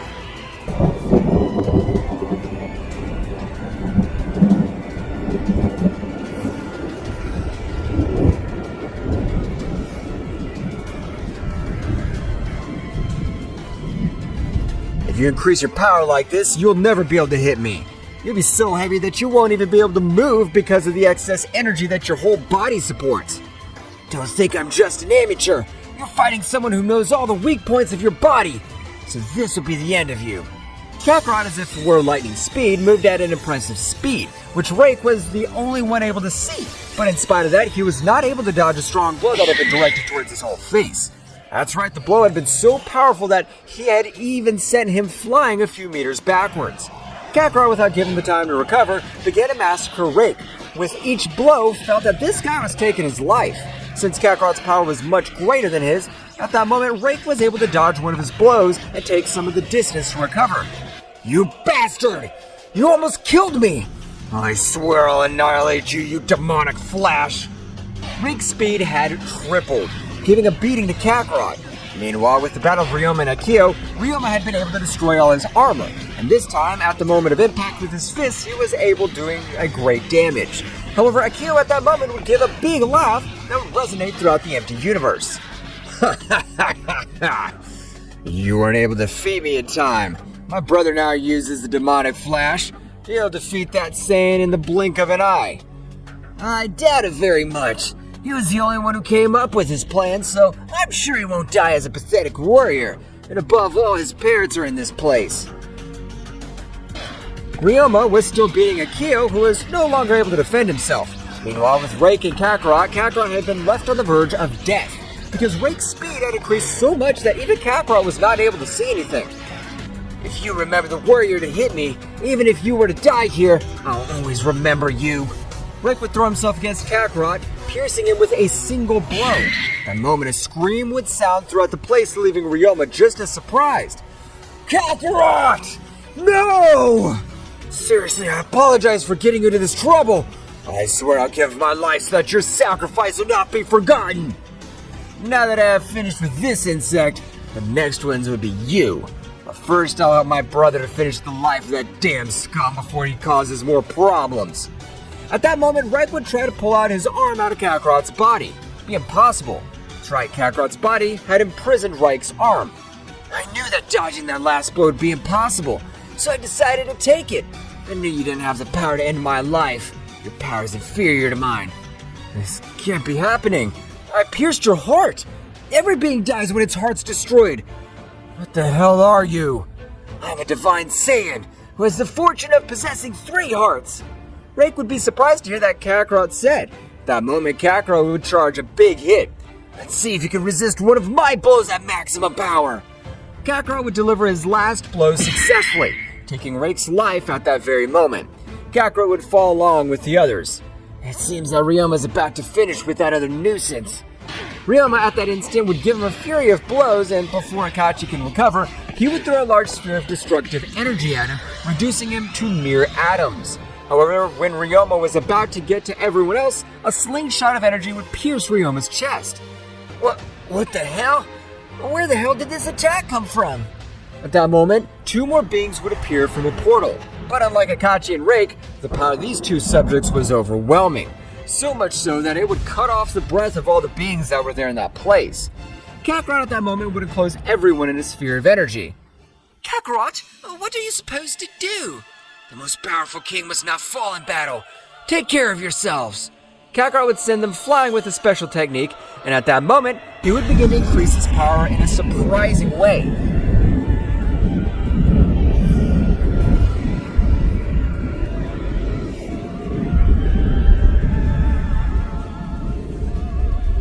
Accessing the infinite Super Saiyan, doling all the ki of his friends. What do you say we see who gets to hell faster? Kakarot had accessed Super Saiyan Infinity, while his friends were flying all over the universe at an astonishing speed. Damn it, I'm not able to help my little Kakarot. You wouldn't be able to do anything. The power of those guys don't compare to the other 2 we fought. But I can't believe the power that guy was hiding. He even surpassed you, Ryoma-sama. That's the power with which our little Kakarot was born. But we can't leave him alone. They're 2 against 1. Those guys will kill him one way or another. We have to go back. I don't plan to leave Kakarot alone. However, Akio, at that moment, he would faint again. That's right, the god of death had consumed a great part of his vitality. For the moment, we should look for a safe place to protect ourselves. I have an idea. We could go to my palace. No, it's a terrible idea. If those guys finish with Kakarot, the first places they'll visit will be the palaces of the kings of everything. We'll be easy prey. We could go with my brother Daishenkin. He's in an inhospitable planet of the 18 universes. I think that's a great idea. We must recover as fast as possible to be able to help Kakarot. I swear that your sacrifice will not be in vain. Bardock would grab Ryoma by the neck, furious. My Kakarot is not dead yet. I'm sure he'll come out alive. Returning to the battlefield, the 2 opponents would stand in front of Kakarot. Because of you, we have lost Ryoma, the king of the most powerful everything. For that simple reason, you will die here, because the Yes Bear, the second most powerful god of death. I don't care who the hell you are. If you mess with one of my loved ones, you'll regret it. Kakarot, no matter who this guy is, he would go after him with maximum speed. Both guys did not take their eyes off each other. That's right, the power Kakarot had obtained with the help of the Source of the Demons in the place of Akio had helped him a lot with this great battle. Both guys were exchanging blows while the other guy, was known as the Destroyer, was only watching how the battle was going. Chasing out those insects for now is in vain, since they're moving at an incredible speed. They even seem to teleport. so we just have to play with this guy. Kakarot and Yeb's spear would continue fighting. Both were very evenly matched. However, Goku, having the blood of a Super Saiyan Goddess Destroyer, his body regenerated from every damage, and having the Saiyan cells, the Zenkais he was getting were becoming brutal. So much so that he was even starting to have a little advantage over Jesper. This guy's awesome! No matter how much I attack him, his battle level increases instead of decreasing.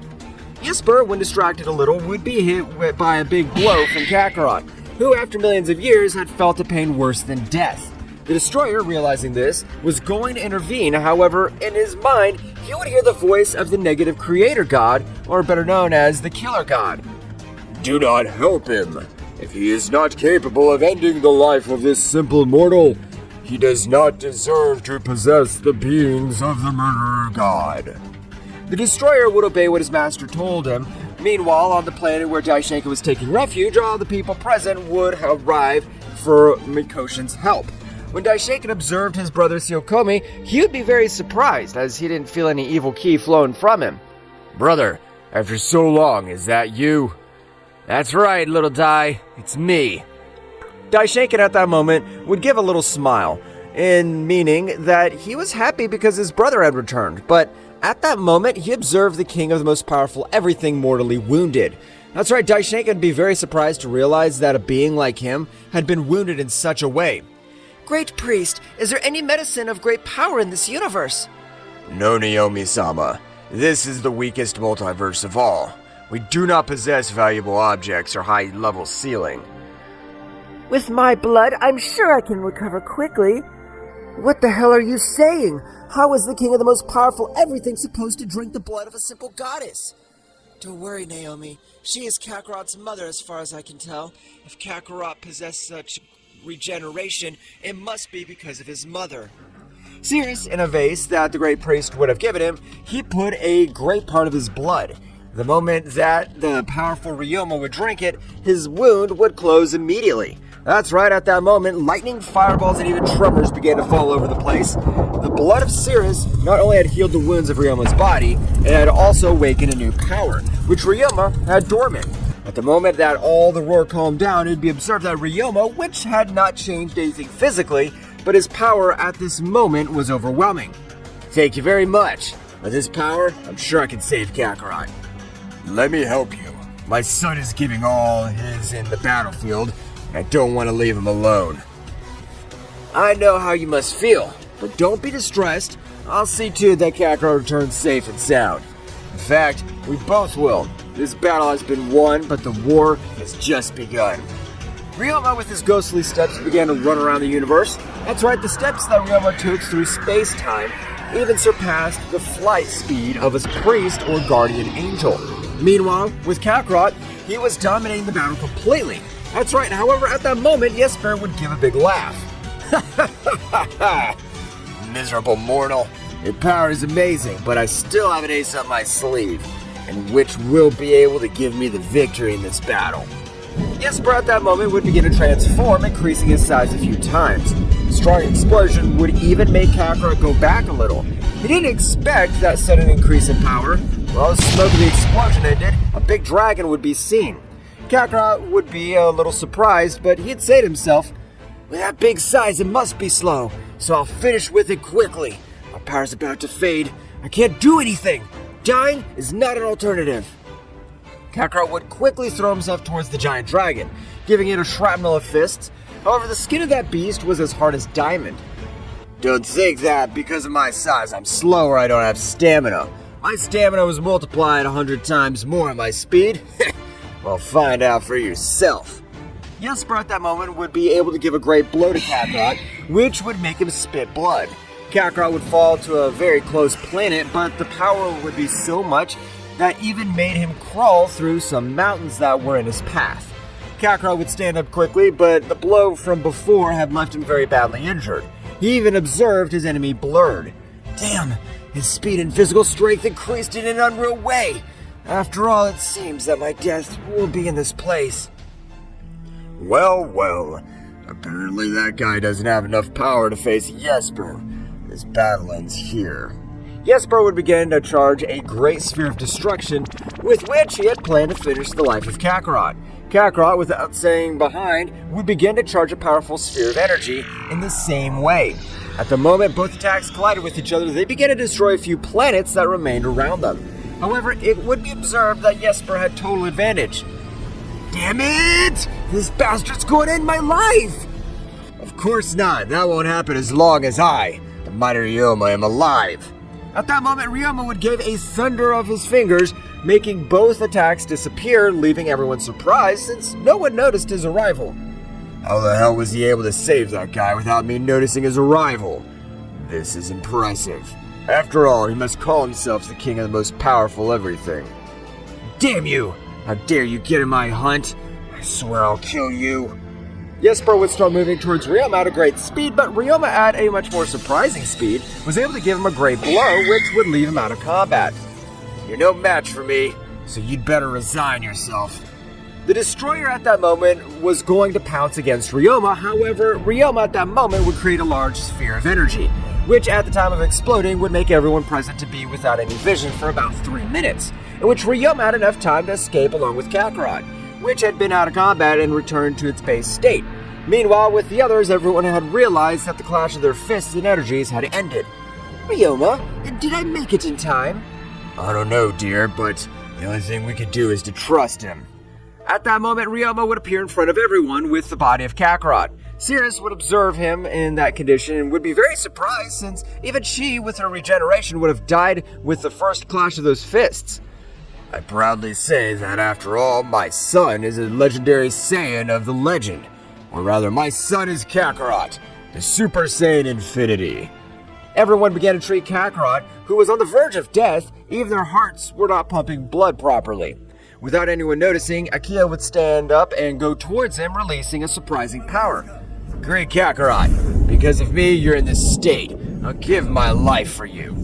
Akio, at the moment of releasing his power to the maximum, would begin to direct it all towards Kakarot.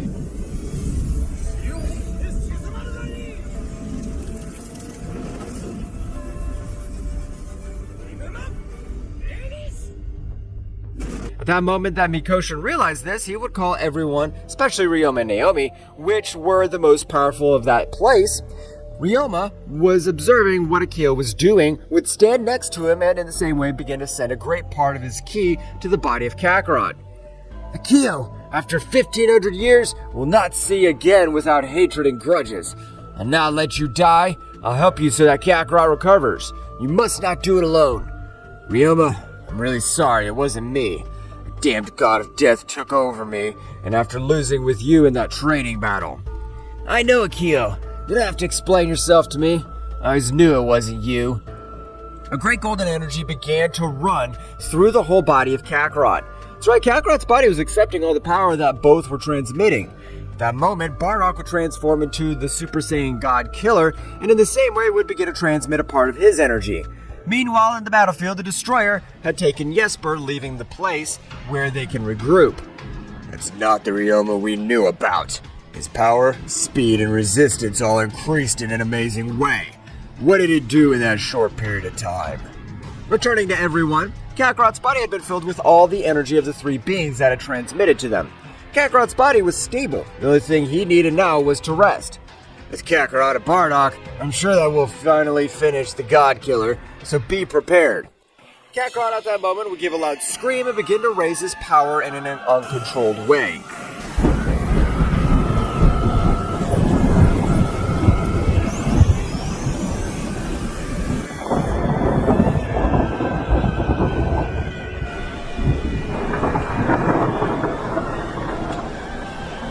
Kakarot was releasing an impressive power.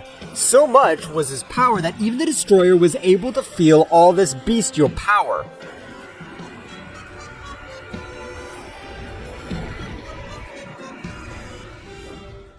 This king is of that Saiyan. But what happened with Rioma is happening in a matter of a few hours. He increased his power in an unbridled way. The Destroyer would go to one of the minor universes of that multiverse. That's right, the Destroyer wanted to know what was happening in the multiverse and how those two great warriors increased even more their level. Meanwhile, the whole universe would continue shaking. That's right, the power of Kakarot would be so much that not only that multiverse was being affected, all the multiverses were in absolute chaos. In a very distant place, the pressure of that power had been felt by a particular subject. Well, who is the being emitting all that power? It has interrupted my dream. At that moment, a being of human appearance would stand up. However, at that moment of doing so, everyone around him would begin to tremble in an impressive way. That's right, the power of this being was giving off was 1,000 times more than that of the power of Kakarot. However, before his ki is perceived by others, he would quickly diminish it. I'll wait for the owner of that power to come to me, and then I'll annihilate him. Returning to Kakarot and the others, Kakarot had accessed even the Super Saiyan Infinity. That's right, Kakarot had released so much power that he had accessed his most powerful transformation. Is that all of Kakarot's power? His power doesn't compare to what he fought with me. Was he holding back? No, of course not. Kakarot's power is in this last battle increased too much. Kakarot would again return to his base state and fall unconscious. This is very strange. Kakarot-sama's power seems to be from another dimension. The gods of death must have already felt our ki. We better leave this place. The king of everything, Akio's absolutely right. It's better to move away as far as we can until we're all able to fight, because we will need Kakarot's help. Naomi's right. It'll be better to leave this place. They all started to leave that place to a much safer place, but what nobody knew was that the place where they were going, there's a being that even the gods of death and the negative creator god avoid facing. After a few days of travel in which they all believed that they were far away from the universe where they were, they all took refuge in an inhospitable planet, in which they began to train to increase their powers in a better way. Meanwhile, a being was watching them from afar. So much was his power that no being in that place was allowed to be able to see it. Apparently, one of the subjects of that place is responsible for the power that was felt a few months ago. Jamura would continue observing them for approximately 2 months, in which the Saiyan Kakarot was still out of combat for the brutal battle he had. Meanwhile, with Jesper and the Destroyer, both were looking for all the warriors, especially Rioma, since for the seal of the god assassin to weaken in its majority, they had to finish with Ryoma's life, or leave him out of combat for approximately 2 months and what the seal takes to undo.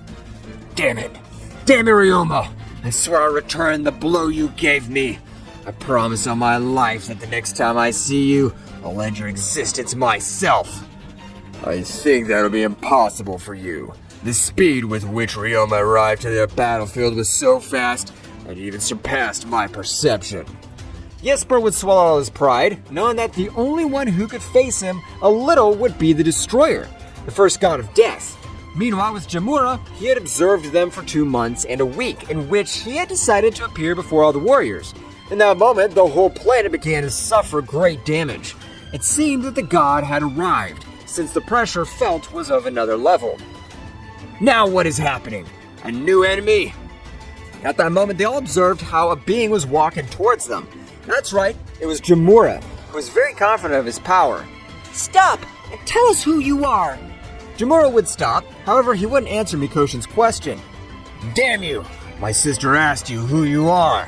Do you want to die? Do you have enough power to at least make me bleed a little? Tsuyokomi, annoyed by what Jamura said, quickly rushed against the guy. However, Tsuyokomi had been paralyzed just by looking at that guy in the eyes. I only used 3% of my visual power, and you're thinking of ending my life? You poor worm. Jamura would continue walking towards all the others. At that moment, they all launched into the attack, however, everything seemed slower than normal. That's right, Jamura's visual power will not allow them to move freely. Akio! Bardock!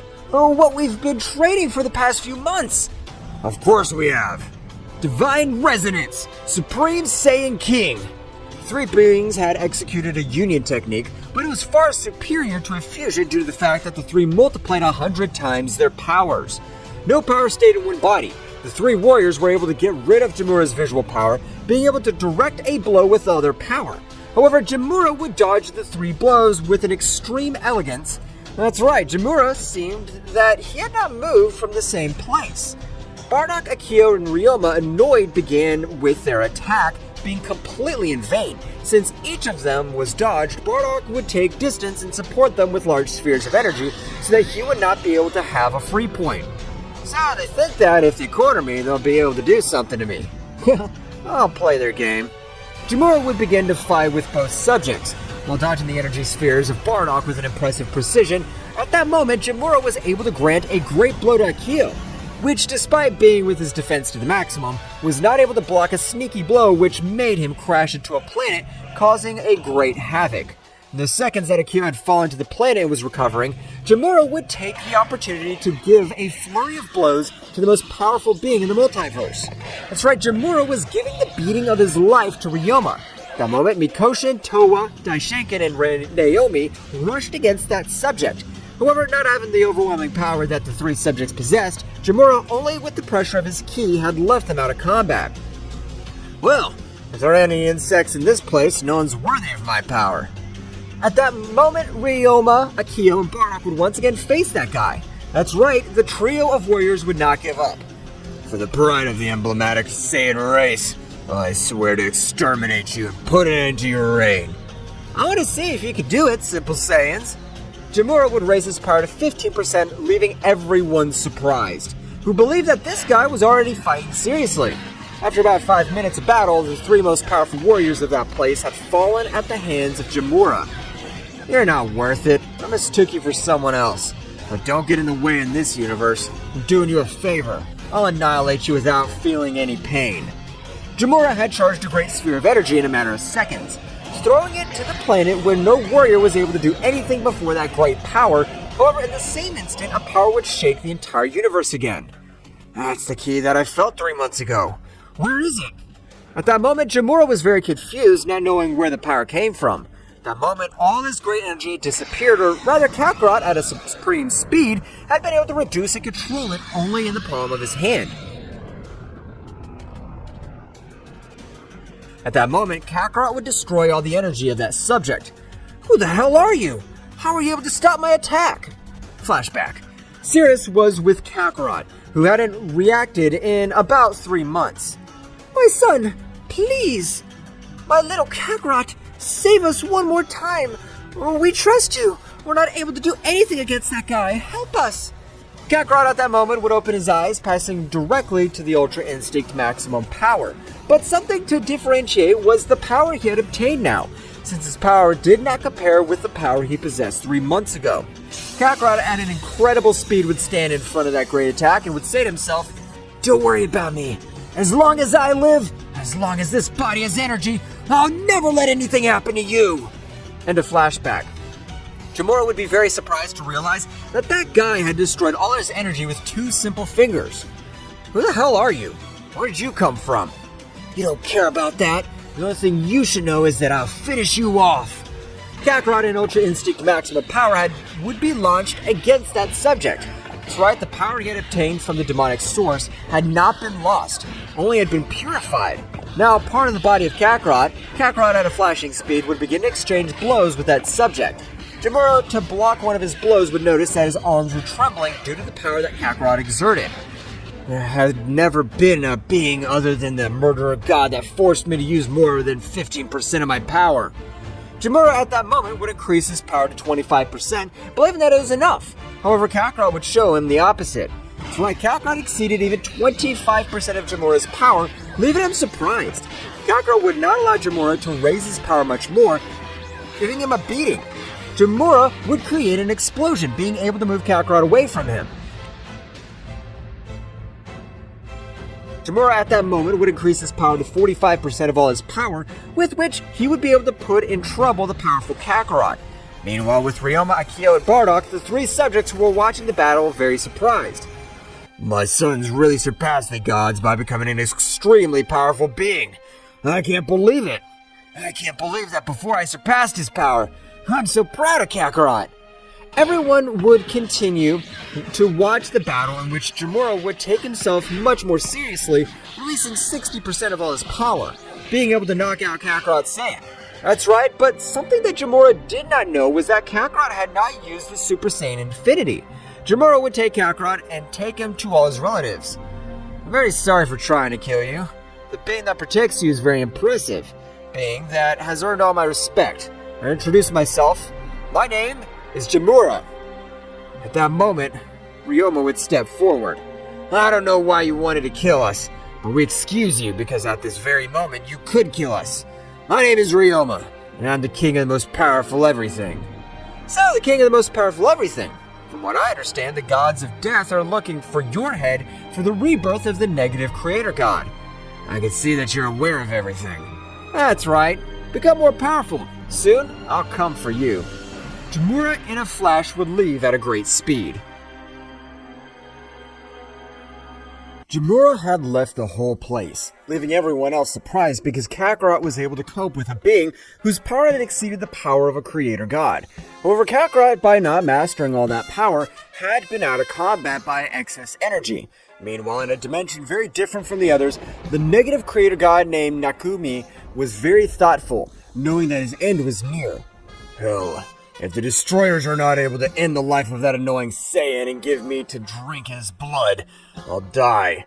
No matter that I am the most powerful creator god, the attack to that damn male was deadly, and has no more than 2 years to live. At that moment, in a faraway planet were both destroyers, who were devising the perfect plan to end the life of Kakarot, the king of the most powerful of all multiverses. Why don't we attack them now, once and for all? If we catch them off guard, I'm sure they won't be able to react. Your idea is very good, but if something goes wrong, this time we'll both be annihilated. The power of those guys must have increased a lot more. In that case, we'll have to use the demonic union. I hate to use that method, but if you don't do it, we'll die anyway, so we have no other choice. I hope you're ready. Of course I'm ready. At that moment, the body essence and power of both beings began to mix and unite, giving birth to a new being. However, while both were united, the power they gave off was so much that hundreds of thousands of planets of the other multiverses were being destroyed by the simple pressure that released their bodies. The power was so much that it even reacted to where the kings were located. So those wretches are ready to die. They won't be able to face us. Kakarot, you're the most powerful being in this place. So this time I want to be that one to face that guy. I need real battles to increase my power even more. Of course, Rioma. No problem. This time I'll be only a spectator. After a great explosion that was able to be observed by all the multiverses at the speed of lightning, a new subject had appeared in front of all the warriors. I am the Angel of Death, and this time I will finish with each of you. No matter how many you join to face me, you will be defeated. In that instant, Rioma, at an incredible speed, would send the subject to fly without losing a second, would begin to give him a beating, which the Angel of Death felt in agonizing pain as Rioma was using destructive energy to each of his fists, causing great damage. At that moment, the Angel of Death was able to materialize a claw from his aura, which at the time was touching the aura of Rioma, would be pulverized. Damn, I thought you'd be much more powerful of a being.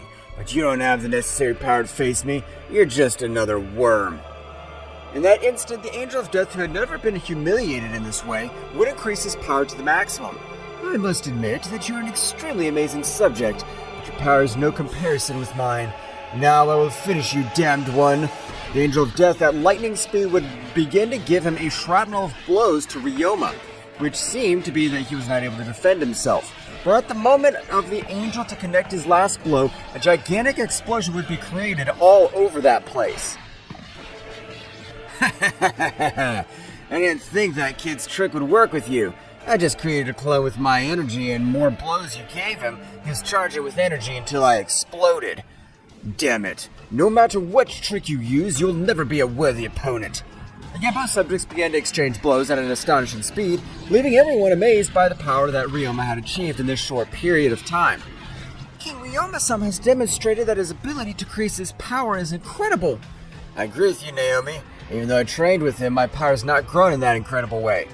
He should be called the most powerful king of everything in all the multiverses.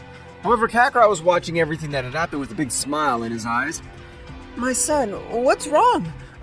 Something wrong, or are you just enjoying this battle? No, Mother, don't worry. I find it very interesting the way Ryoma's fighting. He's ejecting destructive energy and then blowing him to pieces. From what I understand, millions of years ago, Ryoma was the most bloodthirsty and ruthless king of all time. Apparently, he has not been a simple legend, since the show that we are about to present will be a marvel. Meanwhile, with Takumi, he was very worried knowing that the fusion of both gods of death lost. He would do the same, and he would not only intervene in that world, his brother left him sealed in that dimension, and the only way he was able to get out was overcoming the power of an original creator god. But for this, he needed the king of the most powerful everything to die to weaken the seal and the blood of the Super Saiyan Infinity to be able to overcome all the barriers of his power. Well, it seems that today will be the end of me, because if I don't defeat them, I won't be able to leave this miserable place. Turning to the battle, Rioma was putting in great trouble the fusion of the Angels of Death, which this time were not able to do anything against the king of the most powerful everything. After 23 more minutes of battle, Rioma would take the battle much more seriously, beginning to cause much more damage to the fusion, which was not able to do anything. However, at that moment, an extremely gigantic power of the Angels of Death, which was not capable of doing anything, at that moment, an extremely gigantic power which would enter the Angel of Death's body, managing to connect a strong blow to Rioma, which would make him spit a large amount of blood. However, at that moment, the Angel of Death was releasing an extremely incredible power, being able to even make everything around him rumble. Kakarot at that moment would put a very serious look. The key of that guy has changed completely. It seems that a new being in his body. This is his body that I was able to end the life of this wretch. That's right, the negative creator god had been able to dominate the body of the fusion, managing to use the last reserves of energy. Ouch, that hurt me. I didn't think you had such an amazing power. You're completely wrong. I'm the negative creator god, and at this moment, I plan to end your miserable existence to be able to free myself. Takumi in that instant would take the head of Rioma, starting to destroy everything around him without any difficulty. Rioma on this occasion was not able to do anything against Takumi, which surprised his power by dozens of times. Rioma was receiving an incredible beating, being completely wounded and falling to the ground on the verge of death. Even though you're the most powerful king of everything, you won't be able to defeat me. I'm a creator god. My power exceeds your limit. At that moment when Takumi was inches away from stabbing his hand into Ryoma's heart, Kakarot would hold his hand tightly. No matter who the hell you are, I'll not allow you to kill anyone else. You better be prepared because now I'll be your opponent. Kakarot at the moment would surpass the Ultra Instinct maximum power, with which he would begin to exchange blows at an amazing speed. However, in the same way, Kakarot was a little overcome by the power of Takumi, which on this occasion was able to erase multiverses with just one of his blows. Your blows are capable of erasing multiverses, but not a Saiyan. Although I must admit you have a great power, but how about this? Kakarot at that moment would begin to increase a great part of his power. That's right, Kakarot was accessing the Super Saiyan Infinity, which released an amazing power, being so much that the power he felt would reach the planet of Jamura, who was observing the battle of both warriors. This is the same guy I fought with? The power he's releasing this time's amazing. Can't believe it. It compares to 92% of all my power. Kakarot with a great explosion would appear with his most powerful transformation. But this time the power he was releasing was extremely unreal. At that moment, at lightning speed, both began to exchange blows at an amazing speed. Being so fast, they were even fighting through the multiverses. Nobody at the present were able to observe anything.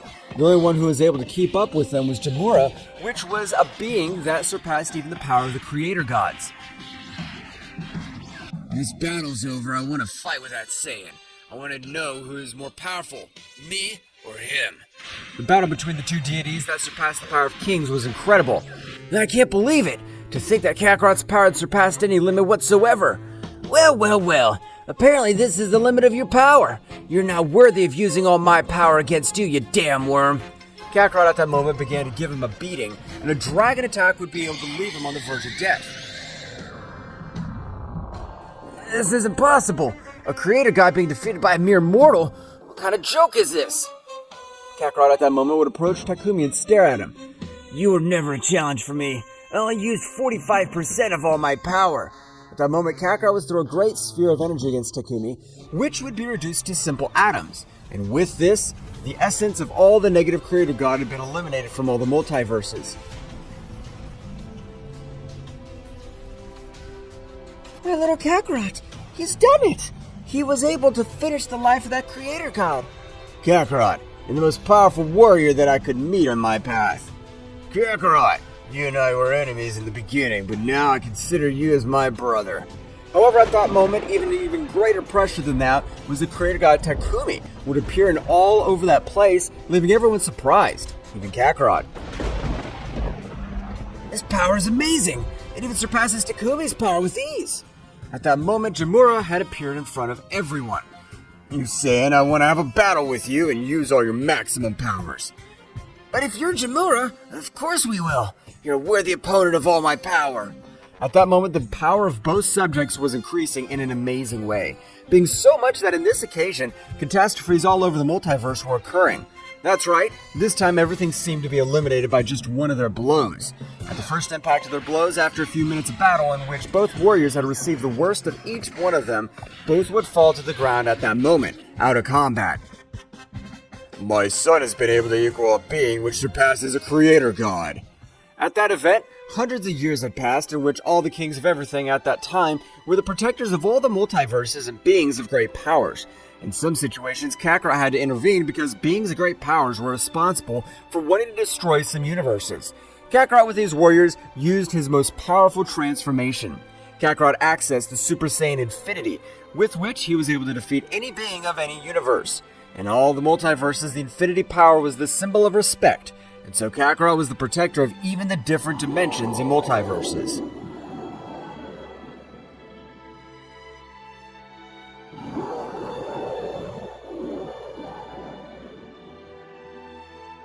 The confrontation between Gohan in his Super Saiyan Phase 3 form and Takami marked a drastic change in the intensity of the battle. The skies, previously serene, witness of the confrontation, darkened with the energy unleashed by both combatants, and each blow resounded like thunder in the vast and silent cosmic space, defying the tranquility of the stars watching from a distance. The explosions of energy briefly illuminated the darkness, creating a chaotic and majestic spectacle at the same time.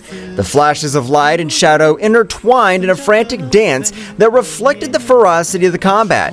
The shockwaves spread out in the distance, distorting space itself and recalling the magnitude of the power unleashed on that battlefield.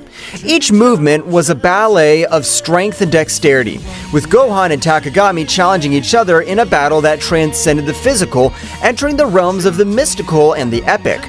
Their cries of determination were lost amid the din of battle, but their spirits echoed in every exchange of blows, making it clear that this confrontation was not just for dominance or survival, but for the legacy of their lineages and the protection of their worlds. Gohan, his eyes shining with an indomitable determination, channeled all his power in every movement, leaving a trail of energy that shimmered with a force that defied the limits of the unimaginable. His taut muscles, his golden aura glowing with intensity, made him an unstoppable force that sought justice and protection for all those he loved and defended. You will not escape my justice, Takami! My determination's like an unbreakable torrent that'll sweep away any darkness you try to sow. Every blow I throw carries with it the strength of all those I protect and defend. I'll not rest until the truth shines on every shadow you've woven with your deceptions. Get ready to face the justice I bring. Gohan roared with fiery fury, his voice echoing across the battlefield like an echo of the very protective will drive him. Every blow he threw carried with it the emotional burden of years of struggle and sacrifice, the determination of a hero willing to do anything for the well-being of his world and his loved ones. On the other hand, Takami, with his characteristic agility and calculated cunning, dodged Gohan's attacks with fluid and precise movements. His cold and calculating gaze contrasted with the ferocity of the Saiyan, unveiling an enemy who did not underestimate the threat he faced. Interesting. I see that the power of the Saiyan pride still burns deep in your being, Gohan, but let me tell you this. However intense it may be, will not be enough to defy the chains of your inevitable fate. Between each exchange of blows and dodges, the battlefield turned into an epic scenario where two titans collided, not only with their bodies but with their convictions and purposes. The fate of both was intertwined in a deadly dance where determination, skill, and strength merged in a conflict that transcended the physical and went deep into their warriors' souls. The clash of energies was so intense that the Z warriors felt the pressure and overwhelming weight of the unfolding confrontation. The magnitude of the conflict resonated in every corner of the known universe, like an echo of power that transcended planetary barriers and penetrated the very heart of those who were fighting for survival and justice. The fluctuations in ki were palpable, even to those watching from a distance, like a symphony of opposing forces colliding in a chaotic but harmonious dance. Every member of the Z Warriors could feel the electricity in the air, the tension that preceded every strategic move and every heartbreaking blow. The earth trembled under the influence of the unleashed energy, as if the world itself was responding to the duel of titans being waged on its surface. The skies darkened even more, as if the universe itself was holding its breath at the magnificence and terror of that epic contest. In those moments of crisis, the Z Warriors' determination grew even stronger, fueled by the urgency to protect what they loved and to face any adversity with courage and conviction. It was a reminder that during chaos and destruction, the human spirit could shine with an unshakable light. Piccolo, with his strategic mind sharper as a razor, watched every move with meticulous attention. Every gesture, every spark of unleashed energy carried with it the promise of a decisive change during the battle. His intense and serene gaze concealed a precise calculation as he searched for the perfect opportunity to intervene in support of his disciple. Piccolo, with his gaze lost on the horizon as he pondered the situation deeply, added in a calm but determined voice, "Gohan is channeling an incredible power right now. If we manage to amplify their energy and coordinate a joint attack, we could tip the scales in our favor and find the opportunity we need to change the course of this battle." His mind worked like a meticulous clock, evaluating possibilities and strategies during the chaos that was unleashed in front of him. Meanwhile, at the epicenter of the conflict, Gohan and Takami continued their titanic duel, each determined to impose their will and determination on the other. Gohan's transformation into Super Saiyan Stage 3 not only gave him enormous strength, but also imposed a demanding tribute in terms of energy and physical endurance. Gohan, his breathing agitated by the effort and intensity of the moment, expressed with determination in his voice between short breaths, "His power! It's overwhelming, but I must stand firm. I can't fail." Every word resonated with an unwavering commitment as he prepared to face the ordeal ahead of her, his aura glowing with a mixture of exhaustion and relentless resolve. His spirit stood like a burning flame during the storm, braving adversities with a determination that sprang from the core of his being. On the other hand, Takami, with his arrogant smile and calculated movements, responded to every attack of Gohan with an inordinate confidence in his own dexterity and power. Takami, with a voice imbued with superiority and a tone that denoted his absolute confidence in his words, defiantly replied, "Admiral, but naive. Your determination's remarkable, Gohan, but you must understand that no force in this universe can change your destiny." His voice resonated with an assurance that seemed to defy all opposition, marking a gap between confidence in his power and Gohan's will. His self-assurance was impenetrable as the toughest steel, a psychological barrier that defied even the storms of energy roaring around him. The confrontation was coming to a head as the Z Warriors, with a mixture of worry and palpable hope in their hearts, prepared to intervene at the precise moment that could change the course of the battle. Vegeta, with his intense and analytical gaze, watched every flash of power unleashed by Gohan with a mixture of admiration and concern in his eyes. Vegeta, with his analytical and sharp mind, was muttering to himself in a barely audible tone due to the palpable tension in the air. "Gohan's unleashing an incredible power." His words were a whisper, charged with respect and concern, acknowledging the magnitude of the power that Gohan was unleashing at that critical moment. "But he must maintain control if he wants to survive this," he added with a seriousness that reflected his experience in past battles and his understanding of the dangers of losing control over so much unleashed energy.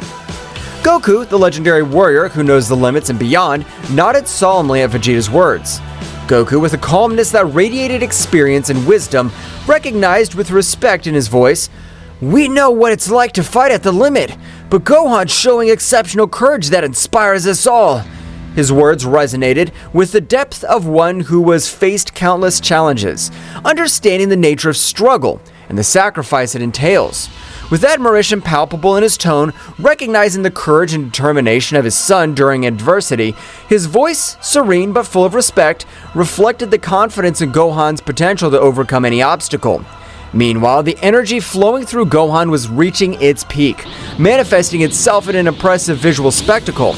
Its golden aura radiated an intense light that illuminated the surrounding space, making even the distant stars seem to pale in comparison. Gohan, with a roar full of determination that echoed throughout the battlefield, exclaimed with fervor, addressed to his father and Vegeta, "Father! Vegeta! All of you! This power is to protect you all!"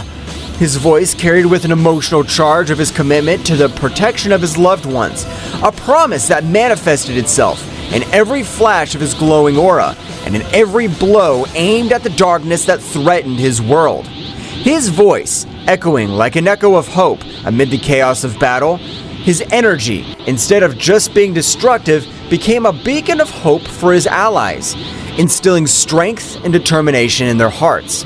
The buildup of energy finally reached its peak when Gohan unleashed a combined attack so powerful that it seemed to tear the very fabric of space. The surprise on Takami's face was palpable, reflecting the magnitude of the force unleashed by the young Saiyan. "Impossible! I can't believe the magnitude of your strength, Gohan! You've unweakened a power that defies all my expectations and strategies so far. But you haven't witnessed everything I can do yet. My abilities are not limited to what you've witnessed so far. And I still have cards to play in this game.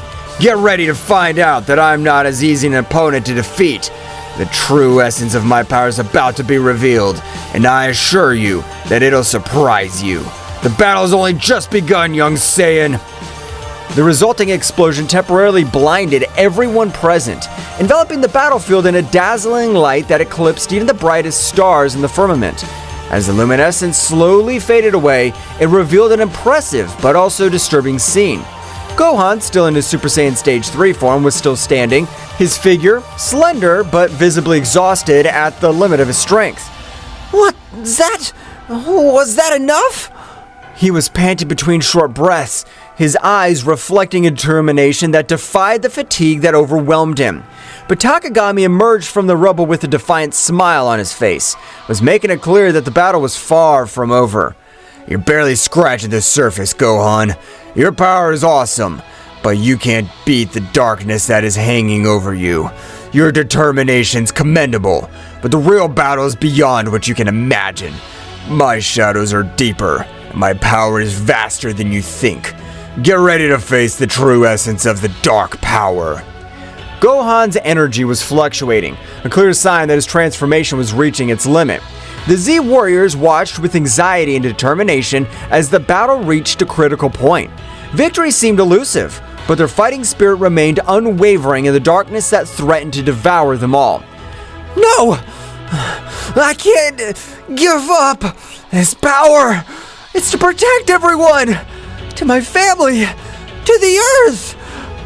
Each word came out between agitated breaths, but charged with an unwavering determination, revealing the deep sense of responsibility and love that drove their struggle. His voice, though weakened by the effort, resounded with a firmness that defined the adversities he faced. "Oh, what a pathetic nobility! Do you think you can fight my darkness with simple desires for protection? Your strength is impressive, but your naivety condemns you. Don't you understand that in this world, nobility and desires for protection are as fragile as glass in front of the tide? No matter how much power you possess, the darkness will always find a crack through which to infiltrate and corrupt everything you value. It's only a matter of time before you realize the futility of your efforts, Gohan."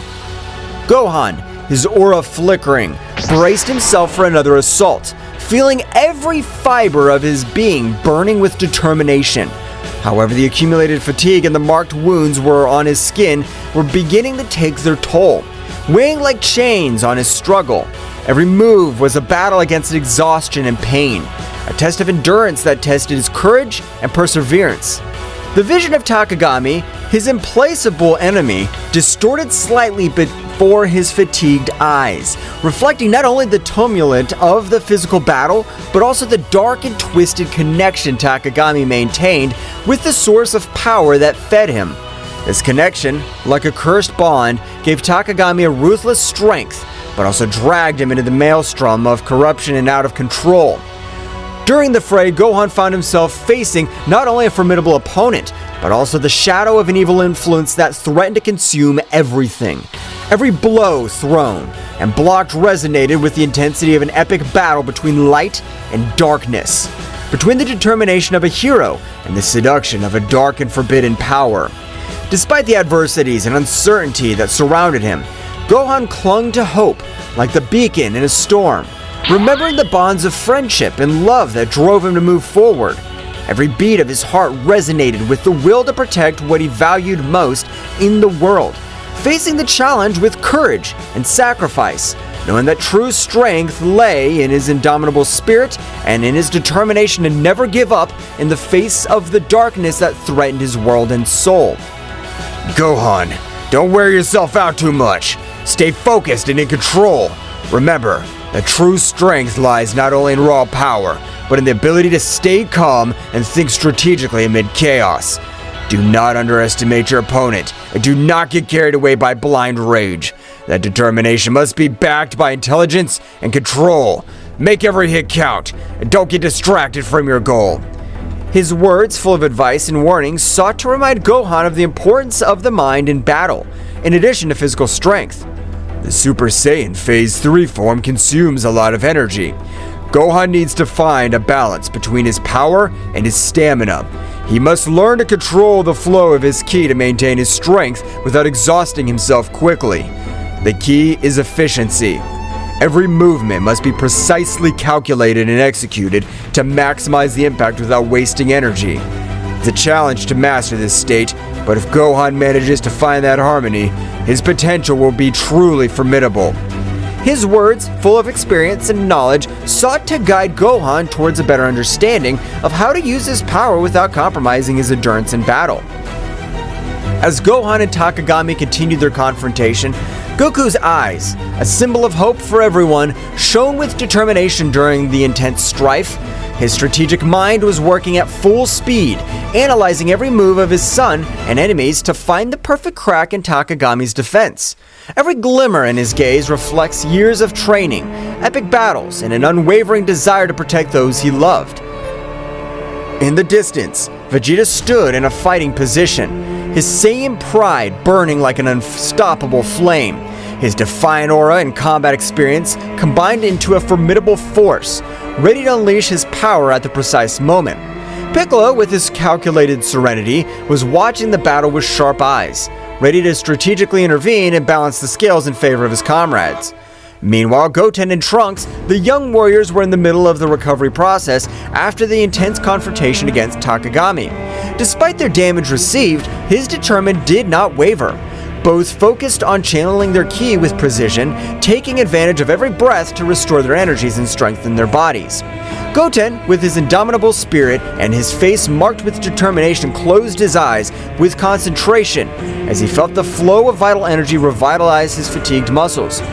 "We have to be ready to return to the battle at any moment," he thought to himself, remembering the responsibility he shared with his friend Trunks to protect his family and his home. On the other hand, Trunks, with his mind focused and his ki shining with renewed intensity, was striving to reach an optimal state of recovery. "We can't afford to let our guard down," he reflected, aware of the challenges they still faced and the need to be prepared to face any adversity that stood in their way. Both young warriors knew that the battle was not over yet. With determination in their hearts and their ki channeling with precision, they were preparing for the next chapter in their fight for the protection of their world. "Gohan's giving his best. His strength and determination are impressive, but we need to find an opening to channel more energy towards him and empower his power to the fullest. We must all join forces and find a way to support him in this crucial battle. Our connection as a family and as a team is our greatest strength. Let's make every hit and every effort count to protect our home and those we love."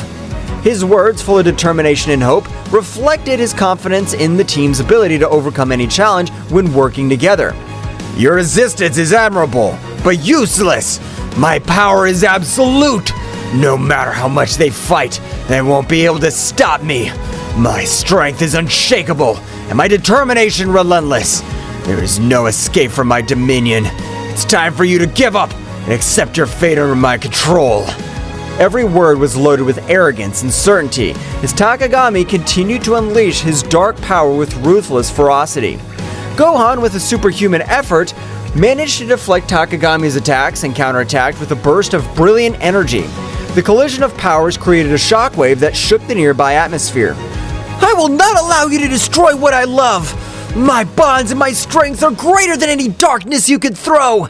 I'm ready to face any challenge and overcome any obstacle to ensure a secure future for everyone!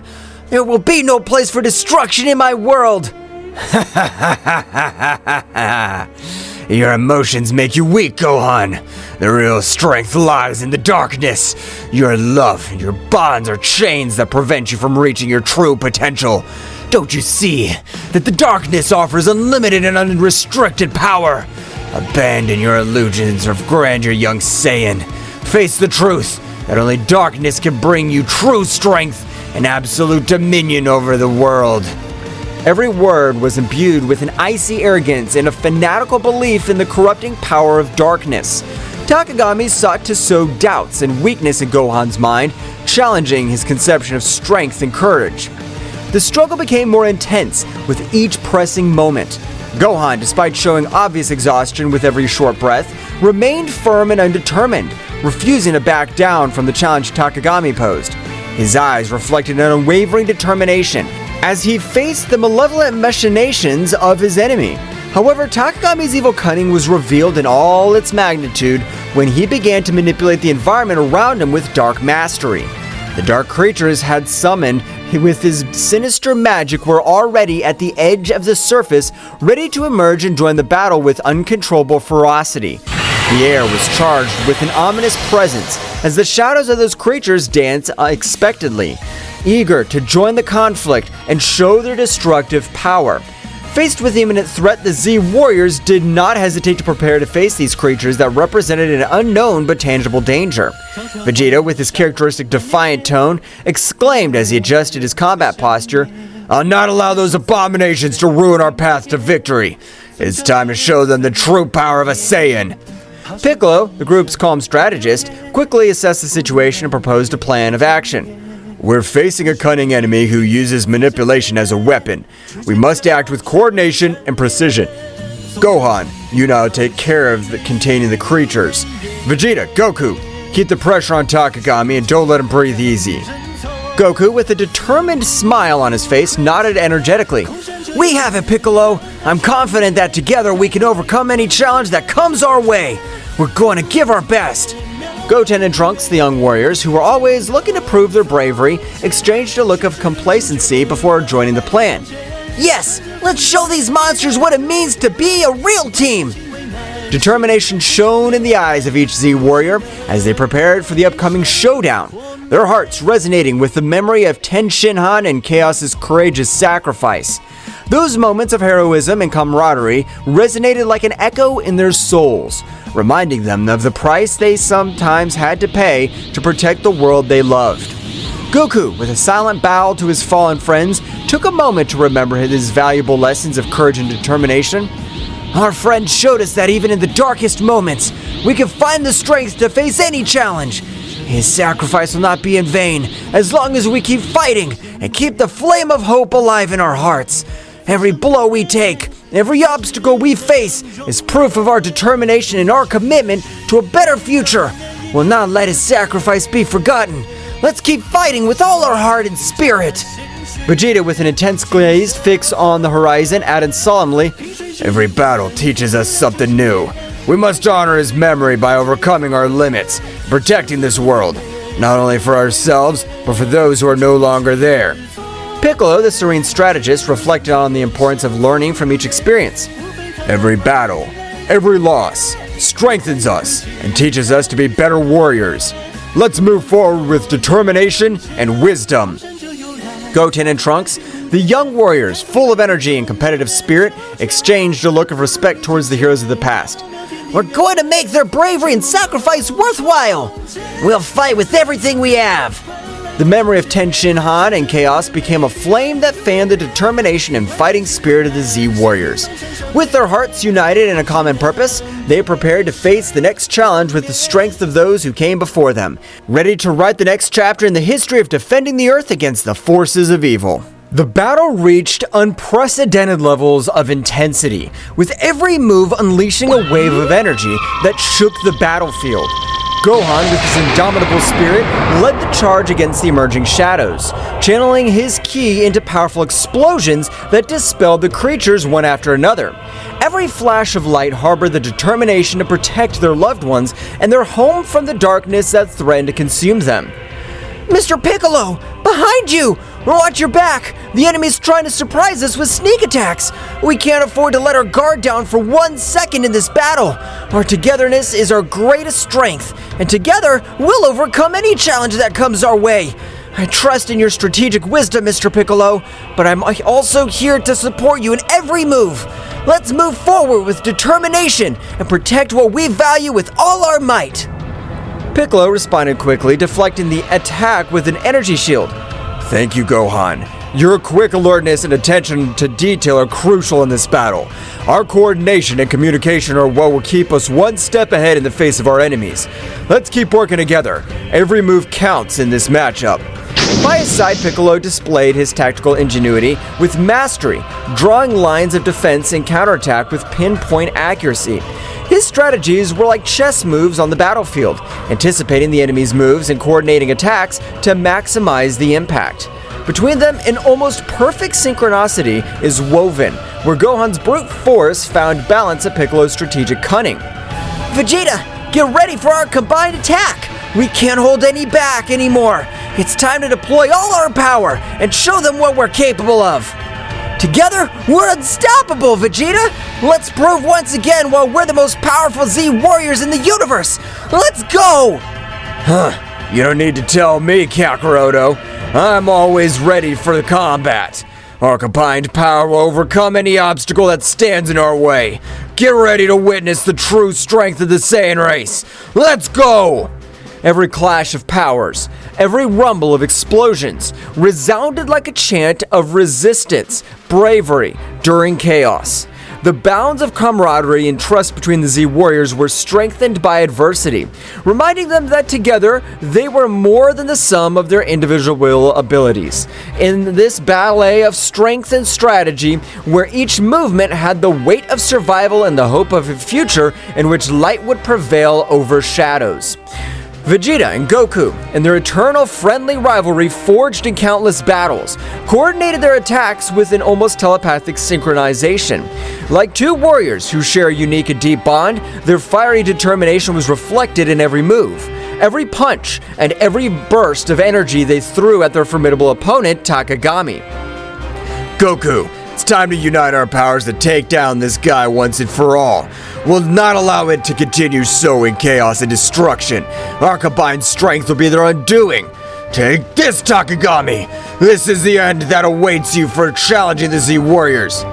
I'm with you, Vegeta! There's no turning back now! Together, we'll put an end to this threat once and for all!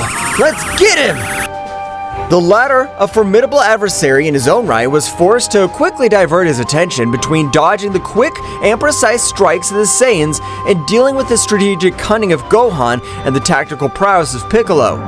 Don't underestimate my power, Saiyans. My abilities go beyond what you can imagine. Your determination's admirable, but it won't be enough to stop me. Get ready to know the true darkness that resides in this universe. The frantic dance of attacks and defenses between the protagonists became a ballet of opposing forces, where speed and power merged into an unparalleled combat choreography. Each shock of energy unleashed explosions of ki that lit up the sky like shooting stars on a stormy night. painting the firmament with flashes of power and determination. The battlefield was transformed into an epic scenario where the fates of the combatants were intertwined in a cosmic drama of legendary proportions. Gohan, now's your time to shine. Use this opportunity to show your true power and determination. We're all counting on you to turn the tide of this battle.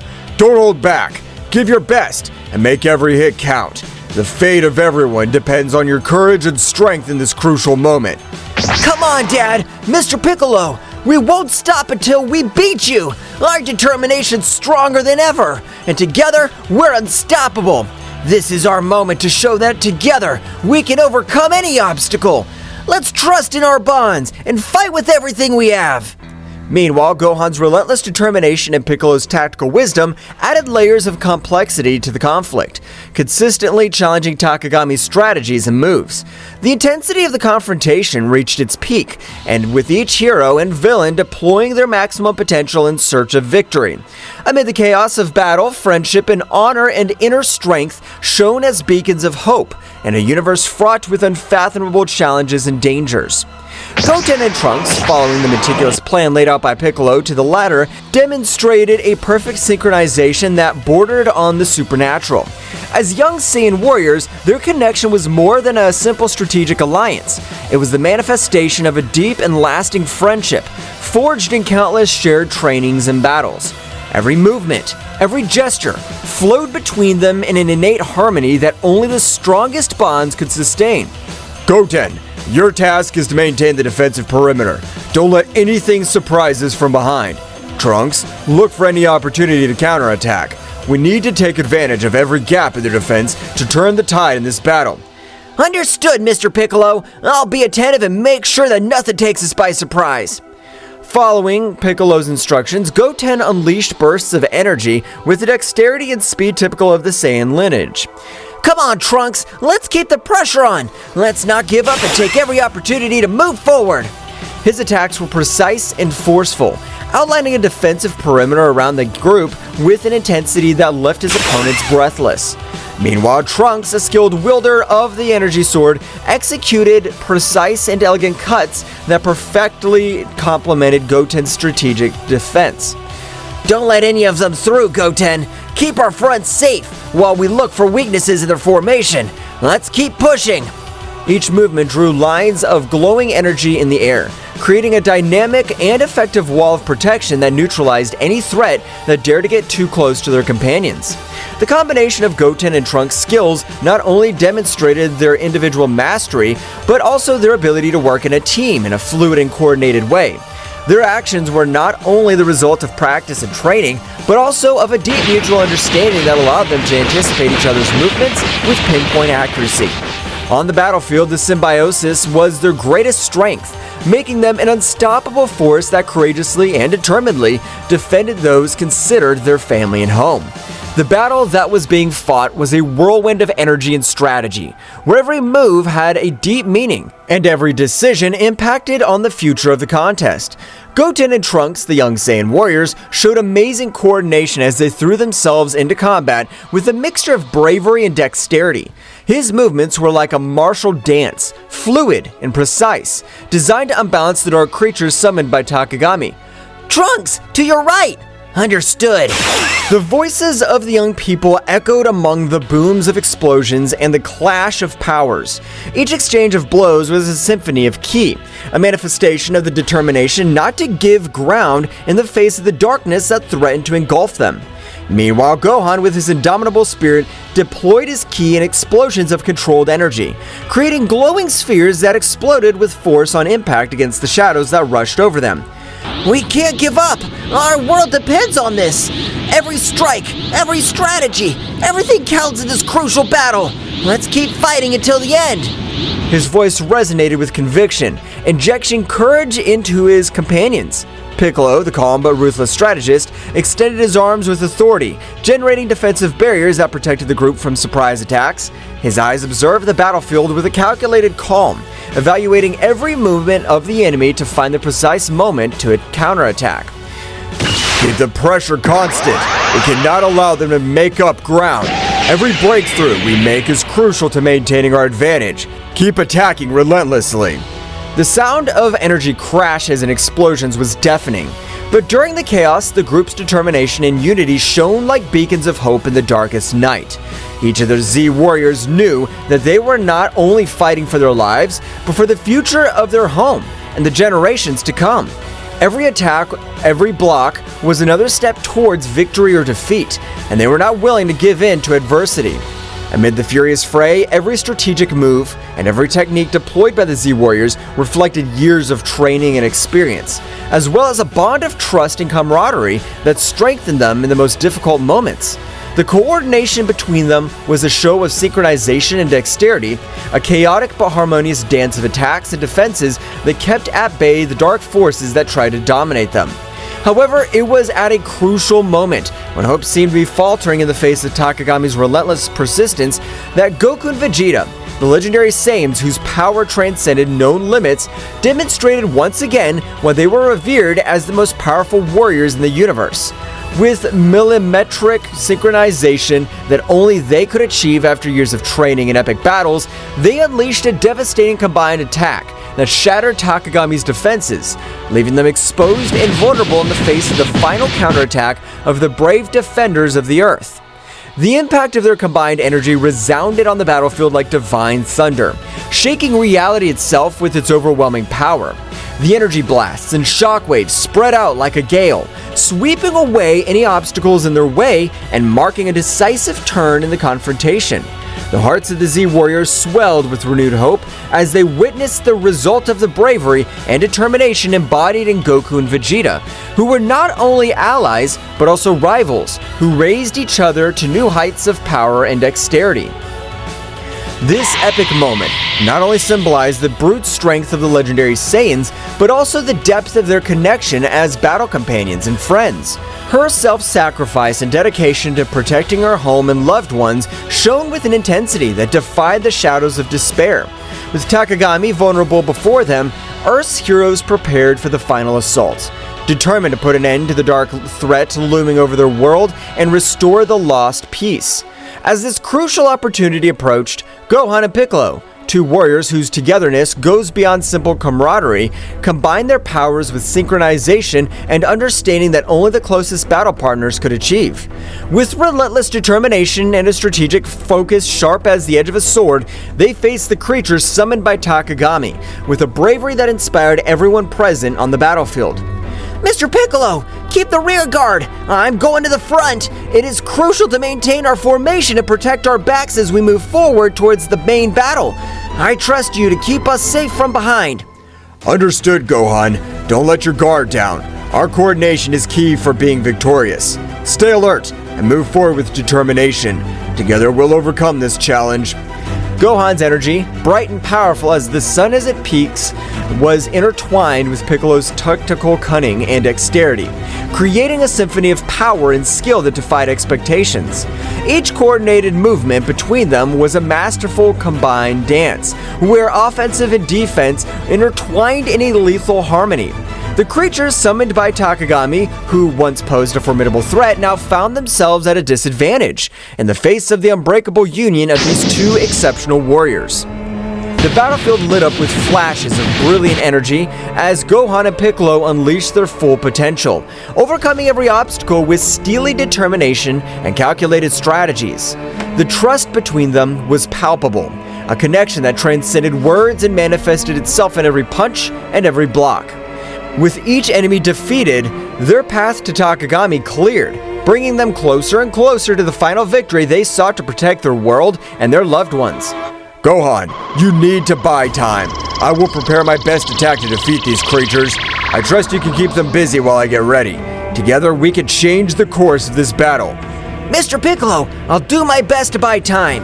My goal is to keep these creatures at bay as long as possible so I can prepare their attack. Trust me, I won't let you down. The moment of truth was approaching, and Gohan was advancing with a firm step, while Piccolo prepared his best attack to defeat these creatures summoned by Bahamut's disciple and put an end to the darkness that had threatened his home. His fiery determination was a beacon of hope for those who witnessed his courageous struggle, reminding them that strength lies in the unity and indomitable spirit of those who fight for justice and peace. The critical moment came when every move decided the fate of the battle. Gohan, in a last effort, took his final form. With his bright and determined aura, advanced to the front of the battle line, facing the dark creatures with a mixture of bravery and strategy, as he blocked the onslaughts of the shadows with his dazzling ki. The creatures summoned by Takami were not easy rivals to beat, but Gohan in his ultimate form took a lot of confidence and began to face the creatures they are facing. Gohan knew that keeping the creatures at bay was crucial to allowing Piccolo to unleash his full power.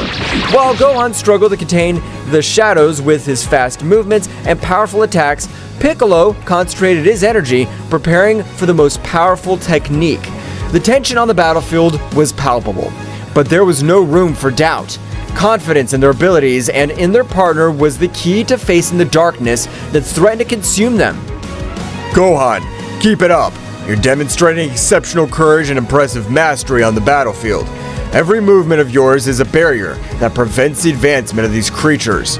It's crucial that you hold this firmness for a few more moments while I finalize the preparations for my final ultimate technique. I have full confidence in your abilities and determination. Remember that our teamwork is the key to overcoming any challenge. Keep the pressure on and don't let your guard down. Together we can turn the tide of this battle and protect our loved ones. Understood, Mr. Piccolo. I'll not allow them to advance a single step further. You can trust me. I'm fully prepared to take on this responsibility and keep these creatures at bay. Together, we can overcome this and protect our loved ones. My determination's unwavering, and I'll not back down in the face of this challenge, because I know that every stroke I stop here is a step towards victory. Our teamwork and mutual trust will give us the strength to prevail in this battle. Let's show them what we're capable of and write our own destiny in this struggle. The scene unfolds with increasing intensity as Gohan definitively plunges into the maelstrom of combat. His determination is reflected in every gesture, and every tense muscle, and in every flash of energy that emanates from his being. The creatures summoned by Takami's nightmarish creatures with twisted shapes and burning eyes fiercely advance towards Gohan, seeking to overwhelm him with their numbers and their uncontrolled fury. Gohan, however, is not daunted. His ki shines around him like an aura of power, marking every movement with a clear purpose. When the first creature lunges with sharp claws, Gohan responds with a precise block, channeling his energy to stop the attack with a glowing barrier. The resulting impact makes the ground tremble under his feet, but Gohan remains steadfast, his eyes fixed on his opponent. Each subsequent blow is an exhibition of martial skill and ki control. Gohan moves with grace and speed, dodging the onslaughts of creatures with fluid movements, and countering with calculated blows. His fists and legs turn into bursts of energy, hitting the enemies with force and precision. Each impact causes bursts of energy that light up the battlefield, drawing bright arcs in the air and kicking up swirls of dust around them. The creatures do not retreat easily. Their resistance is stubborn, and their thirst for destruction is insatiable. Gohan is forced to deploy more advanced techniques, combining his speed and strength with concentrated energy attacks. Ki waves cut through the air as Gohan releases bursts of controlled energy, seeking to weaken his opponents and open gaps in their defenses. Every block, every dodge is a dance of anticipation and reaction. Gohan relies on his training and his intellect, reading the movements of the creatures, responding with precise movements. Your connection to your spiritual energy is evident in every movement, every pulse of energy emanating from your being. Meanwhile, Piccolo completes the charge of his definitive technique, his absolute concentration palpable in the air. The sound of his pent-up energy resonates on the battlefield, adding a layer of palpable tension to the charged atmosphere of battle. Gohan feels Piccolo's accumulated power as a beacon of hope and a call to redouble his efforts. This is our chance, Gohan. Keep the pressure on them, and don't give them any respite. Every move of yours is crucial right now, as we are close to changing the course of this battle. I trust in your ability to keep them at bay, while we prepare our counterattack. Keep your determination, and keep going. Together, we can make it happen. Gohan nods with determination as he prepares for the next attack. The combat dance between Gohan and the creatures reach its climax when Gohan, with a graceful twist, unleashes a series of energy blasts that cut through the enemy ranks. The creatures recoil momentarily, their twisted forms showing signs of weakness for the first time. Goten! Trunks! I need you to be alert! Mr. Piccolo is preparing a powerful attack! Move quickly and maintain your defenses! Our coordination is crucial at this critical moment of the battle. We can't afford to make mistakes now. I'm confident in your ability to respond quickly and effectively. Stay focused and keep fighting with determination. Come on, we can still turn the tide of this battle in our favor. The moment came when Gohan, with a precise movement, opened a breach in the creature's defenses, allowing Piccolo to unleash his devastating attack. With a resounding scream, Piccolo releases his ultimate technique, a beam of concentrated energy that cuts through the sky like a fiery comet. Makankasapo! The pure energy swirls frantically around the lightning, forming a spiral of controlled energy that seems to dance in the air with calculated ferocity. The extreme concentration of energy causes a burst that radiates a dazzling radiance, as if the sun itself were transcending on the battlefield. The energy beam, with its incomparable power, transverses the enemy ranks with pinpoint accuracy, neutralizing the creatures with an amazing efficiency that takes the breath away of those who witness its devastating impact. The initial explosion is only the prelude to the destruction that is unleashed. The torrent of concentrated energy envelops the creatures in a lethal embrace, eroding their forms with an overwhelming intensity. Each wave of energy emanating from the ray is like a chisel, carving out space itself, gradually disintegrating the creatures that meet its path with an inexorable inevitability. The show is both majestic and terrifying, with the energy displayed manifesting in vibrant colors that collide and intertwine in a chaotic dance. The controlled destruction leaves in its wake a trail of disintegration that seems to defy the very laws of physics, demonstrating the supreme power that resides in the hands of those who master the arts of combat and energy control. The battlefield gradually quieted down, the dark threat dissipating with each defeated creature.